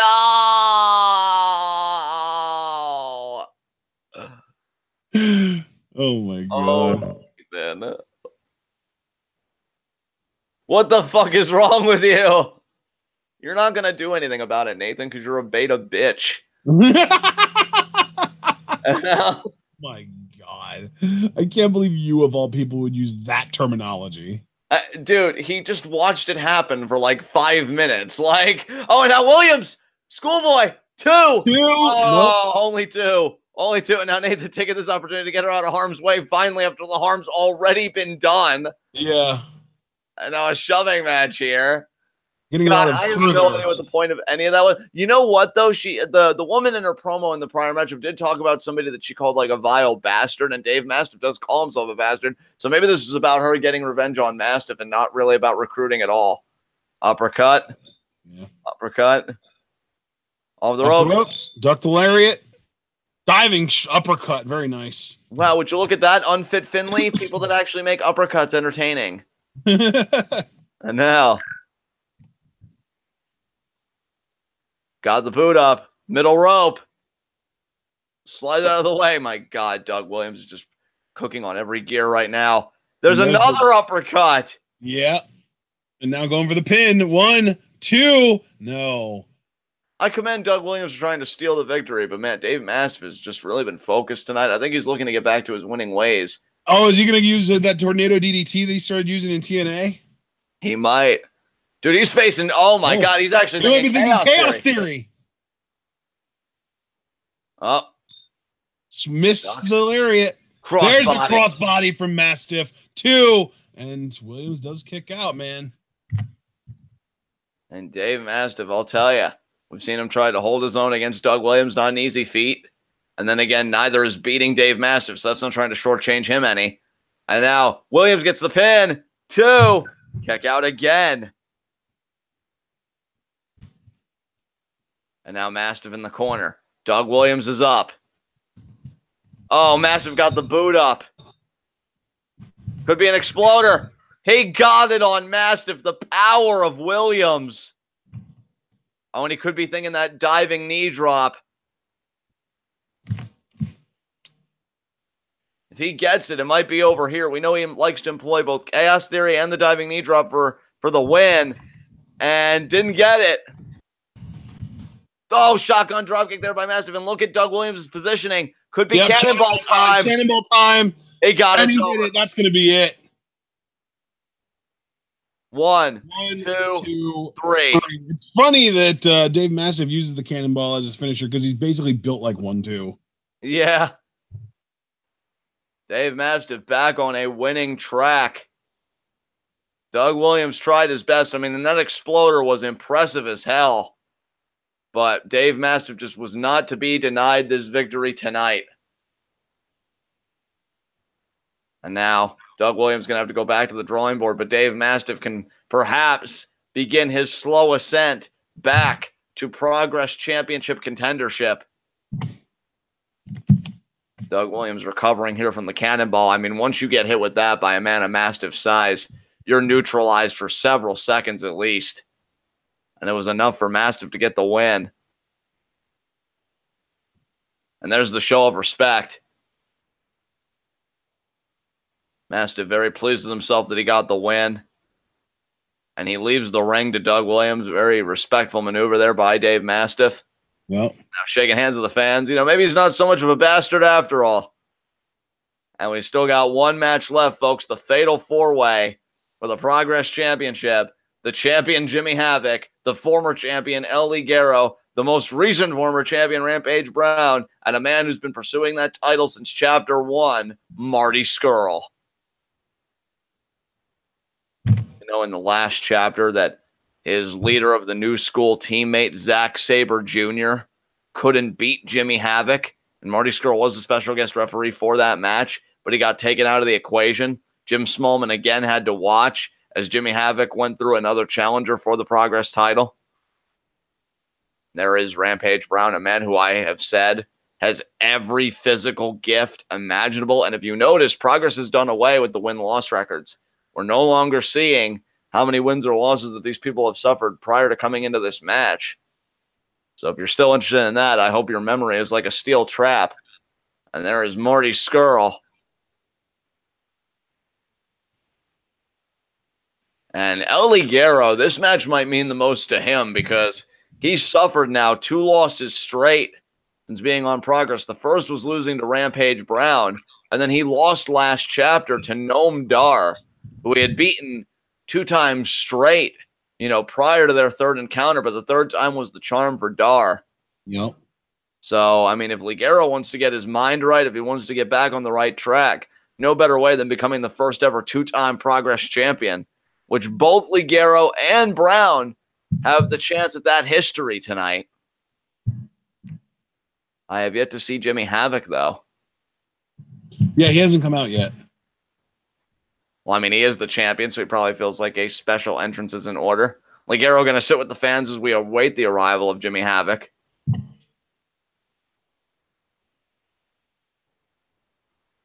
Kind of leaves back in the ring. Scurll feeling pretty chill. Rampage Brown feeling very confident in his abilities, as he should be. The lights have dimmed. Here comes Havoc.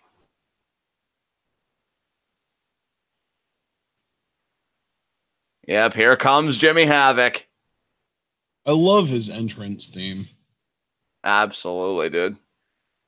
Oh, there he is. With the London Riots, no less. Who did beat the Bhangra Knights in a street fight earlier tonight. He brought back up. And Jim Smallman immediately saying the London Riots are not staying the fuck out here. You guys can fuck off. Oh, you send them away now or we strip you of the fucking title. And Jimmy Havoc wearing a Die Havoc Die shirt. Yeah. I love Jimmy Havoc, man. He's so good. And now all the London Riots. Rob Lynch stepping up to Jim Smallman. Just took the mic.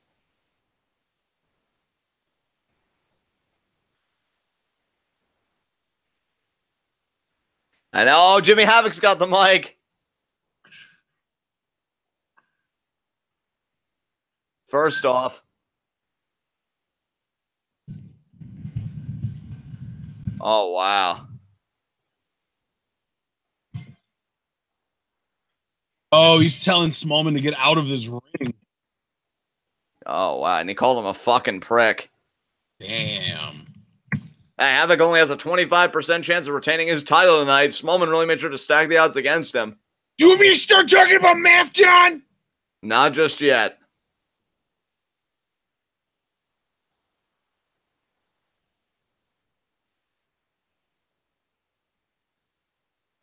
There's one thing you seem to forget about.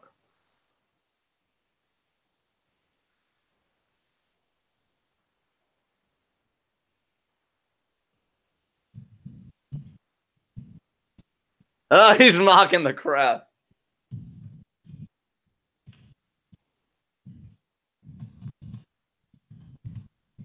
Oh, this match is no disqualification. Oh, it kind of plays to my strengths a little bit.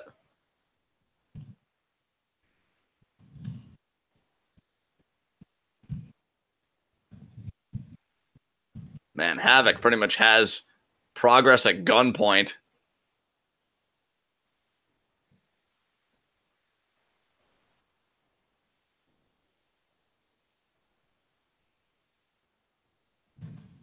Oh, shit. They're all going to gang up on Havoc now. He talked way too much to start.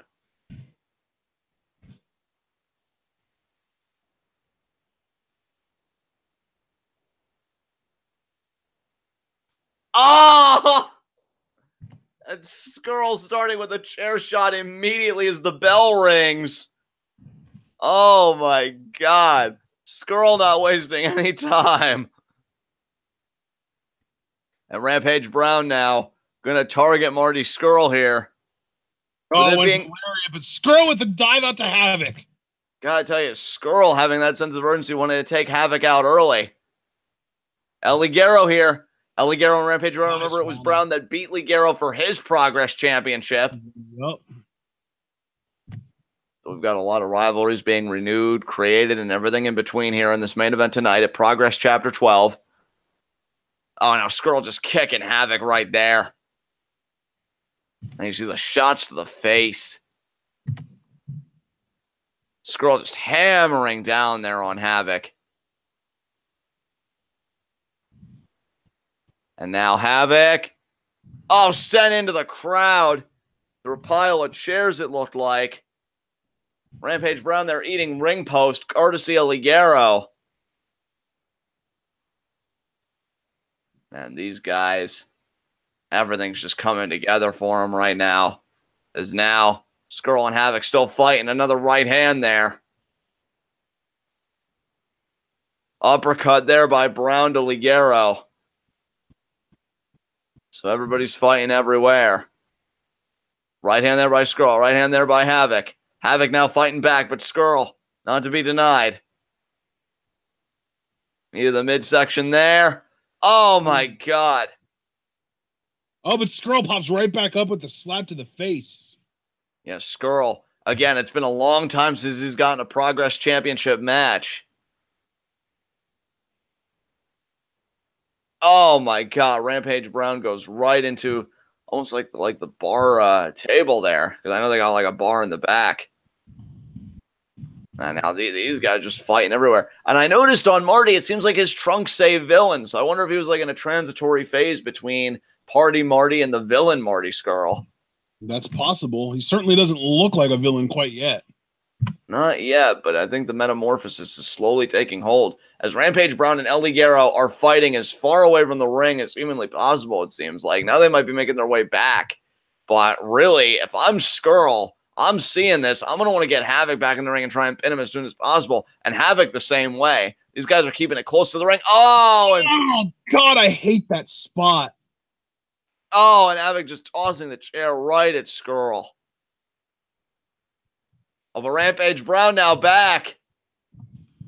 Oh, wait, now these two I think are going to work together. Take out Rampage Brown. And oh, my God, there goes Brown against the wall. And Havoc right back on Scurll.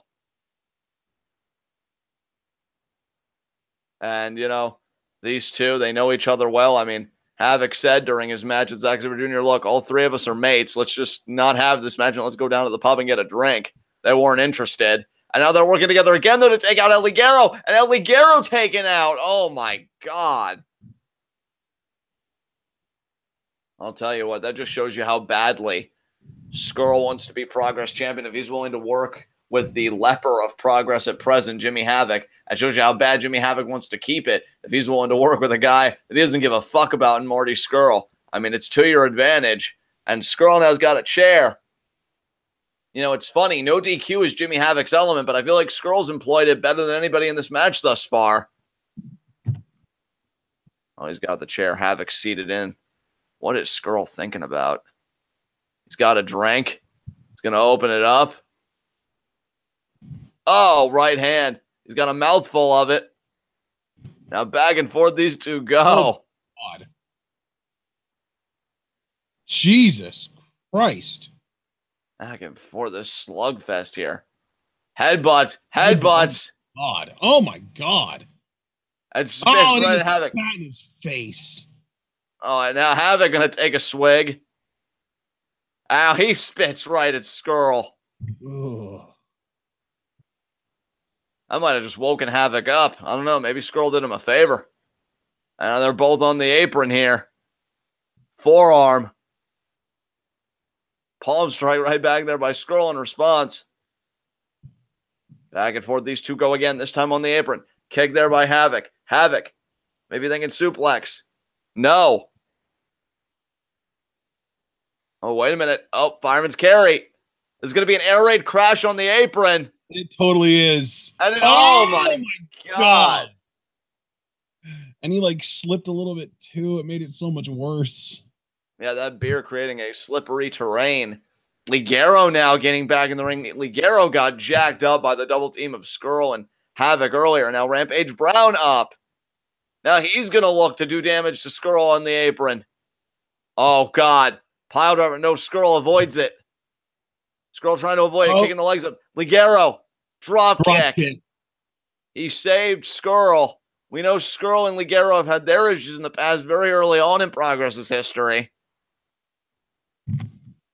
But Ligero just did Scurll a solid there for my money. I think Ligero, though, it's more of a vendetta against Brown because, again, Brown ended his Progress title reign. But Scurll there intercepting Ligero. And now Shades of the Dynamite Kid suplexes Ligero over the rope onto Brown. Yeah, just landing right on top of Rampage there. I know everybody has the equal chance of winning, you know, not to invoke Steiner math here, but I think Scurll has been the most impressive performer in the match thus far.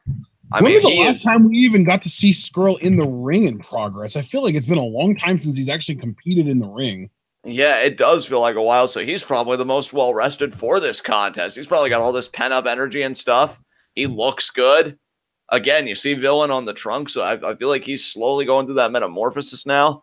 Rampage Brown there, the chop. Scurll right back, though. And you notice Scurll hasn't done, I mean, maybe taking the drink was a little bit, so he's still kind of shedding the Party Marty skin. But he seems a lot more focused tonight. Havoc there with the kick to Rampage Brown. Yeah, I can tell you, I'm looking right now. The last time we saw Marty Scurll actually wrestling in a Progress ring was Chapter 7. Damn, it's been a while. Yeah. And Scurll now. He's got the chair. Throws it right in the face of Rampage Brown. Hey, best way to take a monster out for my money. And now Scurll. Yeah, just throw metal things at it. And another. Oh, my God. Just keep throwing it, man. That's the way to do it. And Scurll, man, he has grown. He just instantly was comfortable in an ODQ environment. No adaptation needed. He was just right in the thick of things from the word go. Yeah. Oh, and now Ligero diving on both. Man, where the hell did he come from? No clue, man. No clue. You know who this benefits, though, is Jimmy Havoc, because he's far away from all this. And now Havoc. Speaking of Jimmy Havoc, yeah, there we go. Oh, caught. Oh, my God. Jeez. If you're Jim Face Smallman. First, man. Yeah, if you're Jim Smallman, you've got to be loving how Jimmy Havoc has struggled thus far in this contest. Here. I think it was like a frog splash. 1, 2. No, Havoc really shot out of that. Oh, now Scurll. Scurll is back in the ring here, and he's eyeing up Ligero. Slaps him right in the face. Forearm there from Ligero. Oh, that wasn't to the face. It was an open hand slap to the chest. Headbutt there by Ligero. What are those overhead chops? Yeah. I can never figure out if it's overhead or overhand. I want to say it's overhand, but Scurll. Could be a backslide. Oh, Ligero rolled through. Now he's thinking a backslide. He got it. Oh no, Scurll reversing the leverage. And now into a submission hold here. And he's just punching Ligero right in the face. And now Rampage Brown there kicking Scurll. Lands on his feet. Just kidding. Right to the leg of Rampage Brown. I think you're right. I think it is overhand. Scurll. He's got Rampage Brown where he wants it, but Rampage, what a drop kick. And I don't know if you noticed, John, but we did not, we saw when Rampage Brown was in the air delivering that drop kick, we saw Marty Scurll's neck, which means that his feet connected directly with his face. Yeah.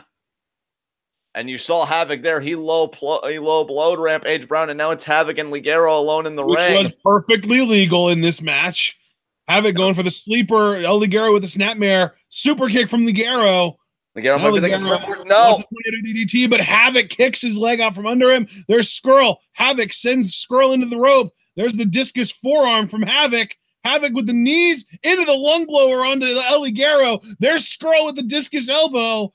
Havoc is down, but Rampage is in. Scurll with another discus elbow, this time to Rampage. Rampage powers up with a big boot. And all four of these men, much like our tag bout earlier for the tag titles, bodies are strewn everywhere. And this crowd is eating it up. And man, if you're Jim Smallman, you're seeing the Jimmy Havoc, who still really hasn't employed. I mean, the low blow that you saw on Rampage Brown, that's probably the most that Havoc has utilized the no DQ stipulation in this match. But then again, Havoc did say that Progress was his chance to prove that he was a great fucking wrestler, not just a hardcore kind of showman.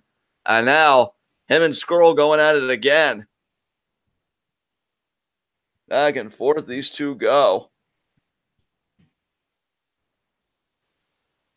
Oh man, now Rampage Brown there, kick to the midsection of Ligero. Ligero lariats Brown over the rope. Scurll sent to the outside. We're down to Ligero and Havoc again. Havoc. Oh, man. The choke. Yep. This is how he beat Zack Sabre Jr., but Ligero actually looks like, but Jimmy Havoc keeps it applied. Oh, wow. In fact, Ligero made his situation worse because now the positioning, I think, greatly favors Havoc. Ligero back to vertical. Going to try it again. Does it again. But look at Havoc. Even though it was broken momentarily, can instantly, like a pit bull, right back on it. He really wants this sleeper to work, man. He wants this to finish Ligero off. He wants to be able to knock Ligero out with this. Absolutely. I mean, we know also that Havoc has the belly-to-back pile driver. Rampage Brown. Kick. Is he going to double powerbomb both of these guys? No! It's going to be a pile driver, but pile driver, yeah. But now, yeah, there you see. Back of Brown. Scurll from behind.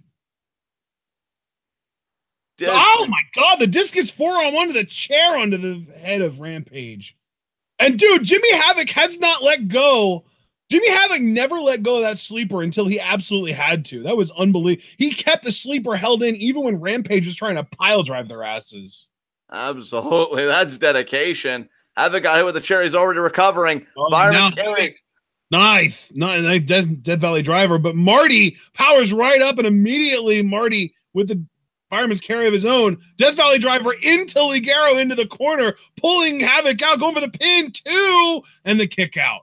Man, how bad does Marty Scurll want to be Progress champion? He openly told Jimmy Havoc, fuck you, and then drove that Death Valley driver right in the corner while Ligero was bound up in the tree of woe.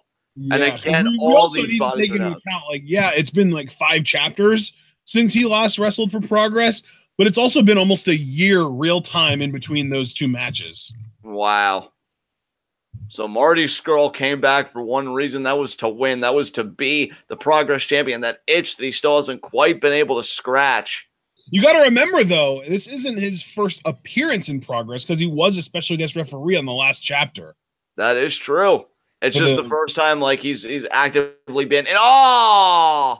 That's disgusting. I would legitimately puke if someone ever tried that to me. Oh, my God. Yeah. Scurll not giving one iota of a fuck. Ugh. Ugh. Yeah, you could definitely tell that is a villainous streak if I ever saw one, partner. Yeah, definitely. And now he's setting those chairs up. Ain't no partying for this Marty. And now 3 chairs set up. I think he might be thinking 4. 4 chairs. No, it's still 3. Oh, God, this is not going to be good. No. No, it is 4 chairs. Yeah, I see a 4th chair there. It's not just as cleanly lined up as the other 3. Oh, God. Havoc with the low blow. Now he's got Marty laid down. What's this going to be here?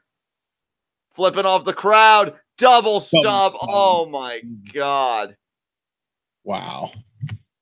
Well, these two are engaging in mutually assured destruction. Rampage Brown, excuse me, and El Ligero are left the ring here. Rampage goes after Ligero. Could be a guillotine. No, Ligero drives him into the corner. Oh, but Rampage going up to the middle rope. What a diving shoulder block. Wow. Brown's athleticism is insane. Oh, Impaler DDT. And Havoc. No. If Havoc didn't break up the pin, Rampage Brown was about to become the first ever two-time Progress champion. I guarantee you. Ligero was done. And now, Rampage Brown, oh dear God, Havoc. Military press by Brown. Sends Havoc out to the floor. Oh my God. Havoc's dead. That's it. And Brown now, and Ligero clearing the people. What the hell is Ligero thinking about? They want to take Havoc out for good? Because he's on the same side as Havoc, so Havoc's torment isn't done yet. I mean, let's keep in mind, though, Jimmy Havoc did kind of ask for it. He got a mic at the beginning of this match, and just tosses Havoc into a chair. And now you see the space. I don't think Ligero's done just yet. Is Ligero actually communicating with Rampage Brown? Are these two actually working together? No, Rampage. Seems more like he's going to pick his spot, but oh my God, all three of these guys. All three of them really do kind of want to get their turns punishing Jimmy Havoc. I mean, again, Jimmy Havoc got on a microphone and he said, if I wanted to crack this guy in the fucking skull or this guy in the fucking skull or this guy in the fucking skull, I can. And, he made it seem like he was going to do it to all three guys. And all three guys, I mean, they don't forget. They probably heard that and they thought, well, Havoc, I'd like to see you try. Oh, now Rampage Brown clearing the people. What's Rampage Brown going to do here? He's got Havoc now. Oh, my God. Jimmy Havoc. They're just trying to take everything out of this man. And now tossing him into all the chairs. And Scurll happy about it. Brown seems happy about it. These guys are still working together. It'll be interesting when this cohesion breaks down. Now Havoc back in the ring. Oh, man. Sacrificing Havoc to the Wolves, but you know that the dissension's going to begin, partner, when it becomes time to debate who's going to pin Havoc. There's a power bomb. Second power bomb. He is, that's the thing. Third power bomb. Oh, my God. These guys just despise Jimmy Havoc, and Rampage Brown is not an exception to that. 4 power bombs, but here we go. Ligero and Scurll both don't want to let that happen. And this is where the breakdown begins. Who is going to be able to pin Jimmy Havoc? There can only be one Progress champion. All three guys want that claim. Havoc wants to keep that claim. And now, I think they're still saying, hey, let's stay on the same side here. Let's take Jimmy Havoc out for good. Turn this into a triple threat. I mean, Havoc is going limp. They're just looking at him like, we could do more. Is he going to flip him off? He is. Saying fuck you to these guys. You almost have to respect that by Jimmy Havoc. Oh, right hand. Oh, my God. Oh, now Brown tosses the chair right in the face of Havoc. Another chair. Oh, my God. Scurll going to give Rampage Brown another chair. Another chair. Another chair. Wow. Another. Havoc's just like, stop.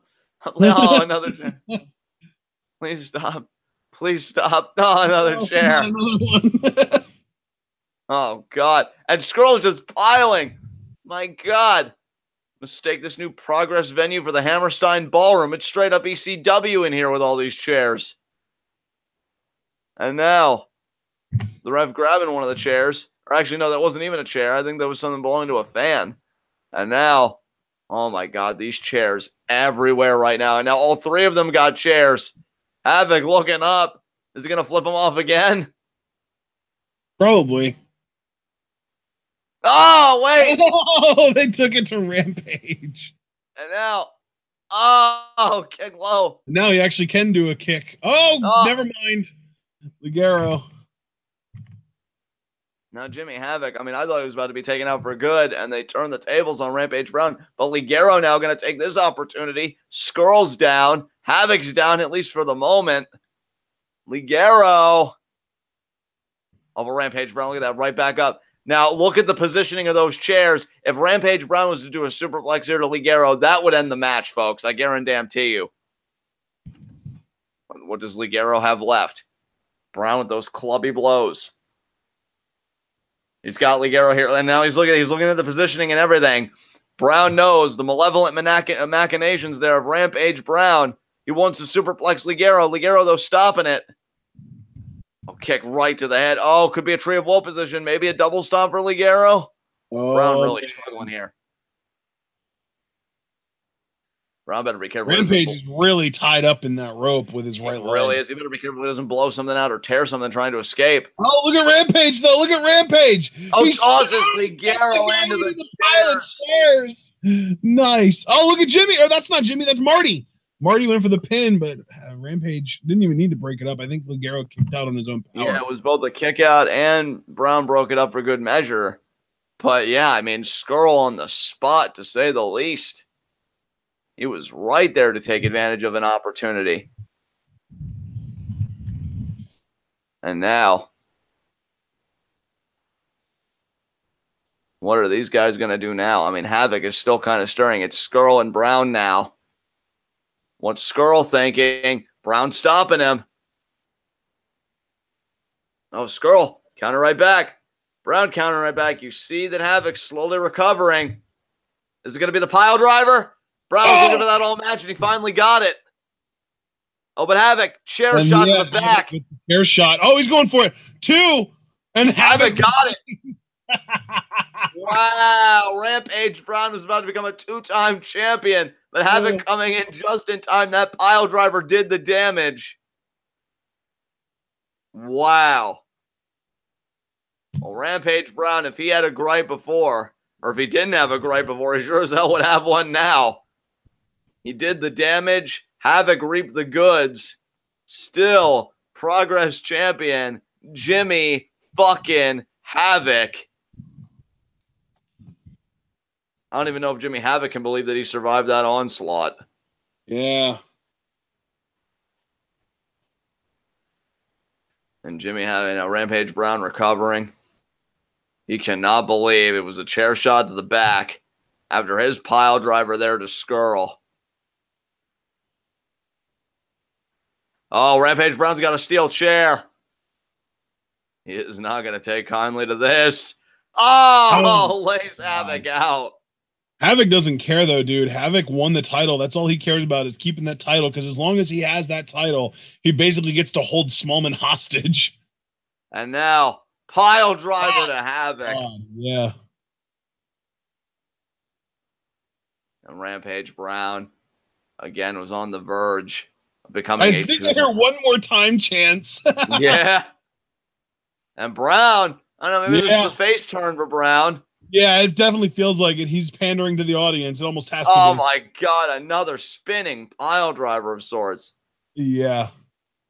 I'll tell you, if we would ever get Brown versus Havoc one-on-one, I fear for Havoc. And you see Brown there staring at the staff, standing over Jimmy Havoc and laying it on him. Wow. Brown wanted it bad. I mean, him and Scurll especially really seemed like they were licking their chops. And now Smallman way back in the ring. What's this? Jimmy's out. Yeah, I'm going to turn my volume up just a little bit to be able to hear what he's saying. There's always a plan B, tells Havoc. Okay.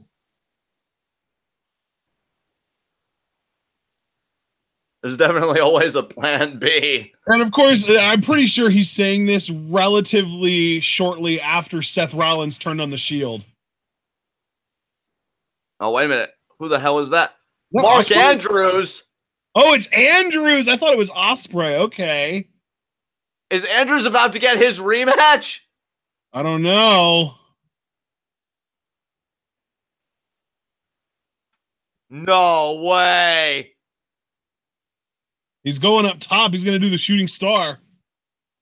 And there it is. But he's not like going for a cover or anything, so it's clearly not a match. Not yet, it's not.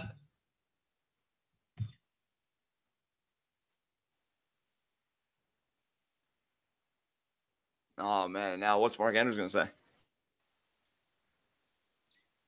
You all right, Jim? How you doing down there, mate? You all right? We do remember you, Mark.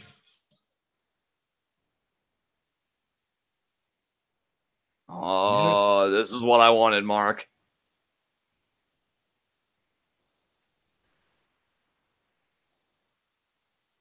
Yeah, the real Progress champion, and now one half of the tag champions. Yeah, he's got all the gold. Progress champ, chance by this crowd. I love it.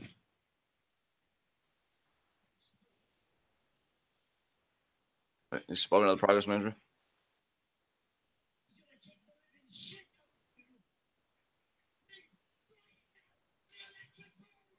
May 18th. Progress Chapter 13 main event is what it's going to be. Andrews versus Havoc.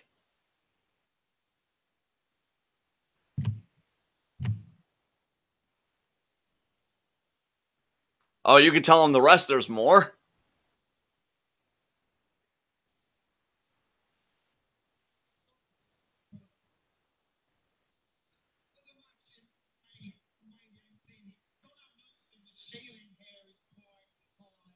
No. Oh.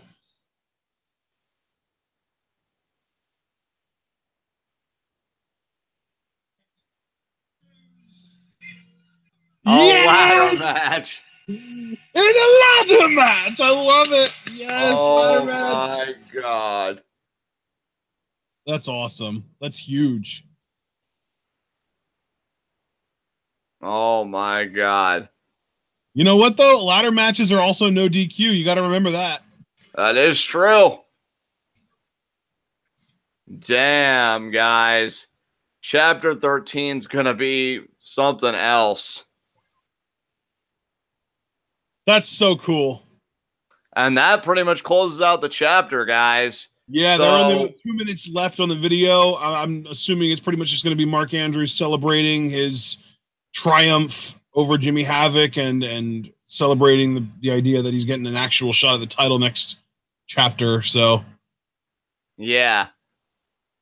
And yeah, chapter 13 is going to be amazing. Guys, that concludes chapter 12. I've got nothing to say, but what a great freaking chapter. Thank you to everybody that's made Progress Live reactions possible via Patreon donations. And thank you for everybody that joined us today for Progress chapter 12 live reactions here. And we will see you again in just a little bit for Superstar Shakeup Part 2 on the SmackDown Live side tonight. We already know Miz got traded to SmackDown, so I can expect him and Daniel Bryan to get into an altercation. But who is coming to SmackDown both from Raw, and who is going to be that NXT call-up? All those mysteries will be dispelled in just a little bit. But until then, I'm going to hand it over to you, Ashton. Yeah, man. I'll tell you what. I'm also, just because it's not really spoilers when we already have like the match listings and stuff listed in the description. Do you want me to tell you what the matches are for Progress Chapter 13? Sure. All right. Well, you already know the main event. You already know that the main event is going to end up being Jimmy Havoc versus Mark Andrews. But here is kind of a big thing that's also happening. We're getting kind of a special attraction match between Zack Sabre Jr. and, you ready for this? Yeah. Prince Devitt. Holy shit. Yeah. And then we also have another Natural Progression Series quarterfinal match between Pete Dunne and Robbie X. I don't know who Robbie X is. Never heard of him. But yeah, he's on the younger side. We've got 3 singles matches. We've got one that is Michael Gilbert versus Eddie Dennis, Daryl Allen versus Rampage Brown, and El Ligero versus Tommy End. Oh, wow. And we have a Progress Tag Title #1 contendership 4-way match between the London Riots, Project Ego, Screw Indy Wrestling, and the Swords of Essex. Oh, nice. I have to go with London Riots for that one, though. And it's an elimination match. Okay, yeah, definitely London Riots then to me. But yeah, that chapter sounds amazing. Yeah, chapter 13 sounds absolutely incredible. I cannot wait for next week. It's going to be a lot of fun. Dude, Devitt versus Sabre Jr. and the Mark Haskins, Jimmy Havoc are just so exciting. Absolutely, man. Can't wait for it. That'll be next week. And yeah, like we said, we just got through chapter 12, which is also wonderful. So yeah, Progress is on a bit of a roll here, brother. Absolutely, ladies and gentlemen. The only thing left that we've got for you tonight is our live reactions to the second half of the Superstar Shakeup. That is tonight at 8 p.m. Eastern Time. SmackDown Live, baby. Gonna get to see Shane McMahon and his new general manager, Paige, trying to continue swindling the shit out of Monday Night Raw. They already robbed them by basically unloading their trash onto the Raw brand. Now let's see how much they can rob Raw of their actual talent. I know John and I are both hoping that we get Rollins and Balor and Sasha, and possibly not necessarily from Raw, but from NXT, Andrade Cien Almas. We're hoping for a lot of good stuff. We're probably going to end up being disappointed because, of course, and we are going to close this thing out here now. If you're not interested in WWE, but you like us reacting to other different stuff, we are going to be live reacting to an NEW show on Thursday called WrestleFest 22. I believe it happened over WrestleMania weekend. I could be wrong. It might have happened earlier than that. I don't know. But I know it happened this year because Rey Mysterio's in it. And it was, kind of during Rey Mysterio's whole run of doing stuff after Lucha Underground, obviously. So that all being said, that's all we've got left for you guys this week. Remember to like this video if you haven't already. Leave a comment. Let us know what you thought about this chapter and our reactions to it. Subscribe to the channel if you haven't already. And then once you do, click the bell icon to get notified every time we go live or upload a video. Remember to follow us both on Twitter and like the Facebook page. If you're interested in supporting Twitwell, you can do so by either buying our merch on Teespring or supporting us on Patreon. $3 a month gets you exclusive access to the official Twitwell patron Discord, and it accumulates over time, so you'll be able to live request live reactions to wrestling shows of your choosing, just like what Cliff did yesterday with a few matches, just like what Storyteller Wes is doing for Thursday. We're going to be able to live react on Thursday to the NEW show because of a Patreon request put in by Storyteller Wes. That's going to be fun. And of course, you're also going to allow us to continue live reacting to Progress, which is what we did just now. And that's because of your generous donations on our Patreon. We appreciate every donation that we get. And of course, guys, remember to share this video and this channel with all of your wrestling fan friends. Let them in on the best kept secret in the YouTube wrestling community, because we are the workhorses of the YWC. And we will see you all either tonight or on Thursday, wherever you decide that you want to watch us, or both. Hopefully both. We like having a bunch of people show up for all of our live streams. So we will see you regardless of which one you show up to, though. First thing you got to remember to do is to stay tuned.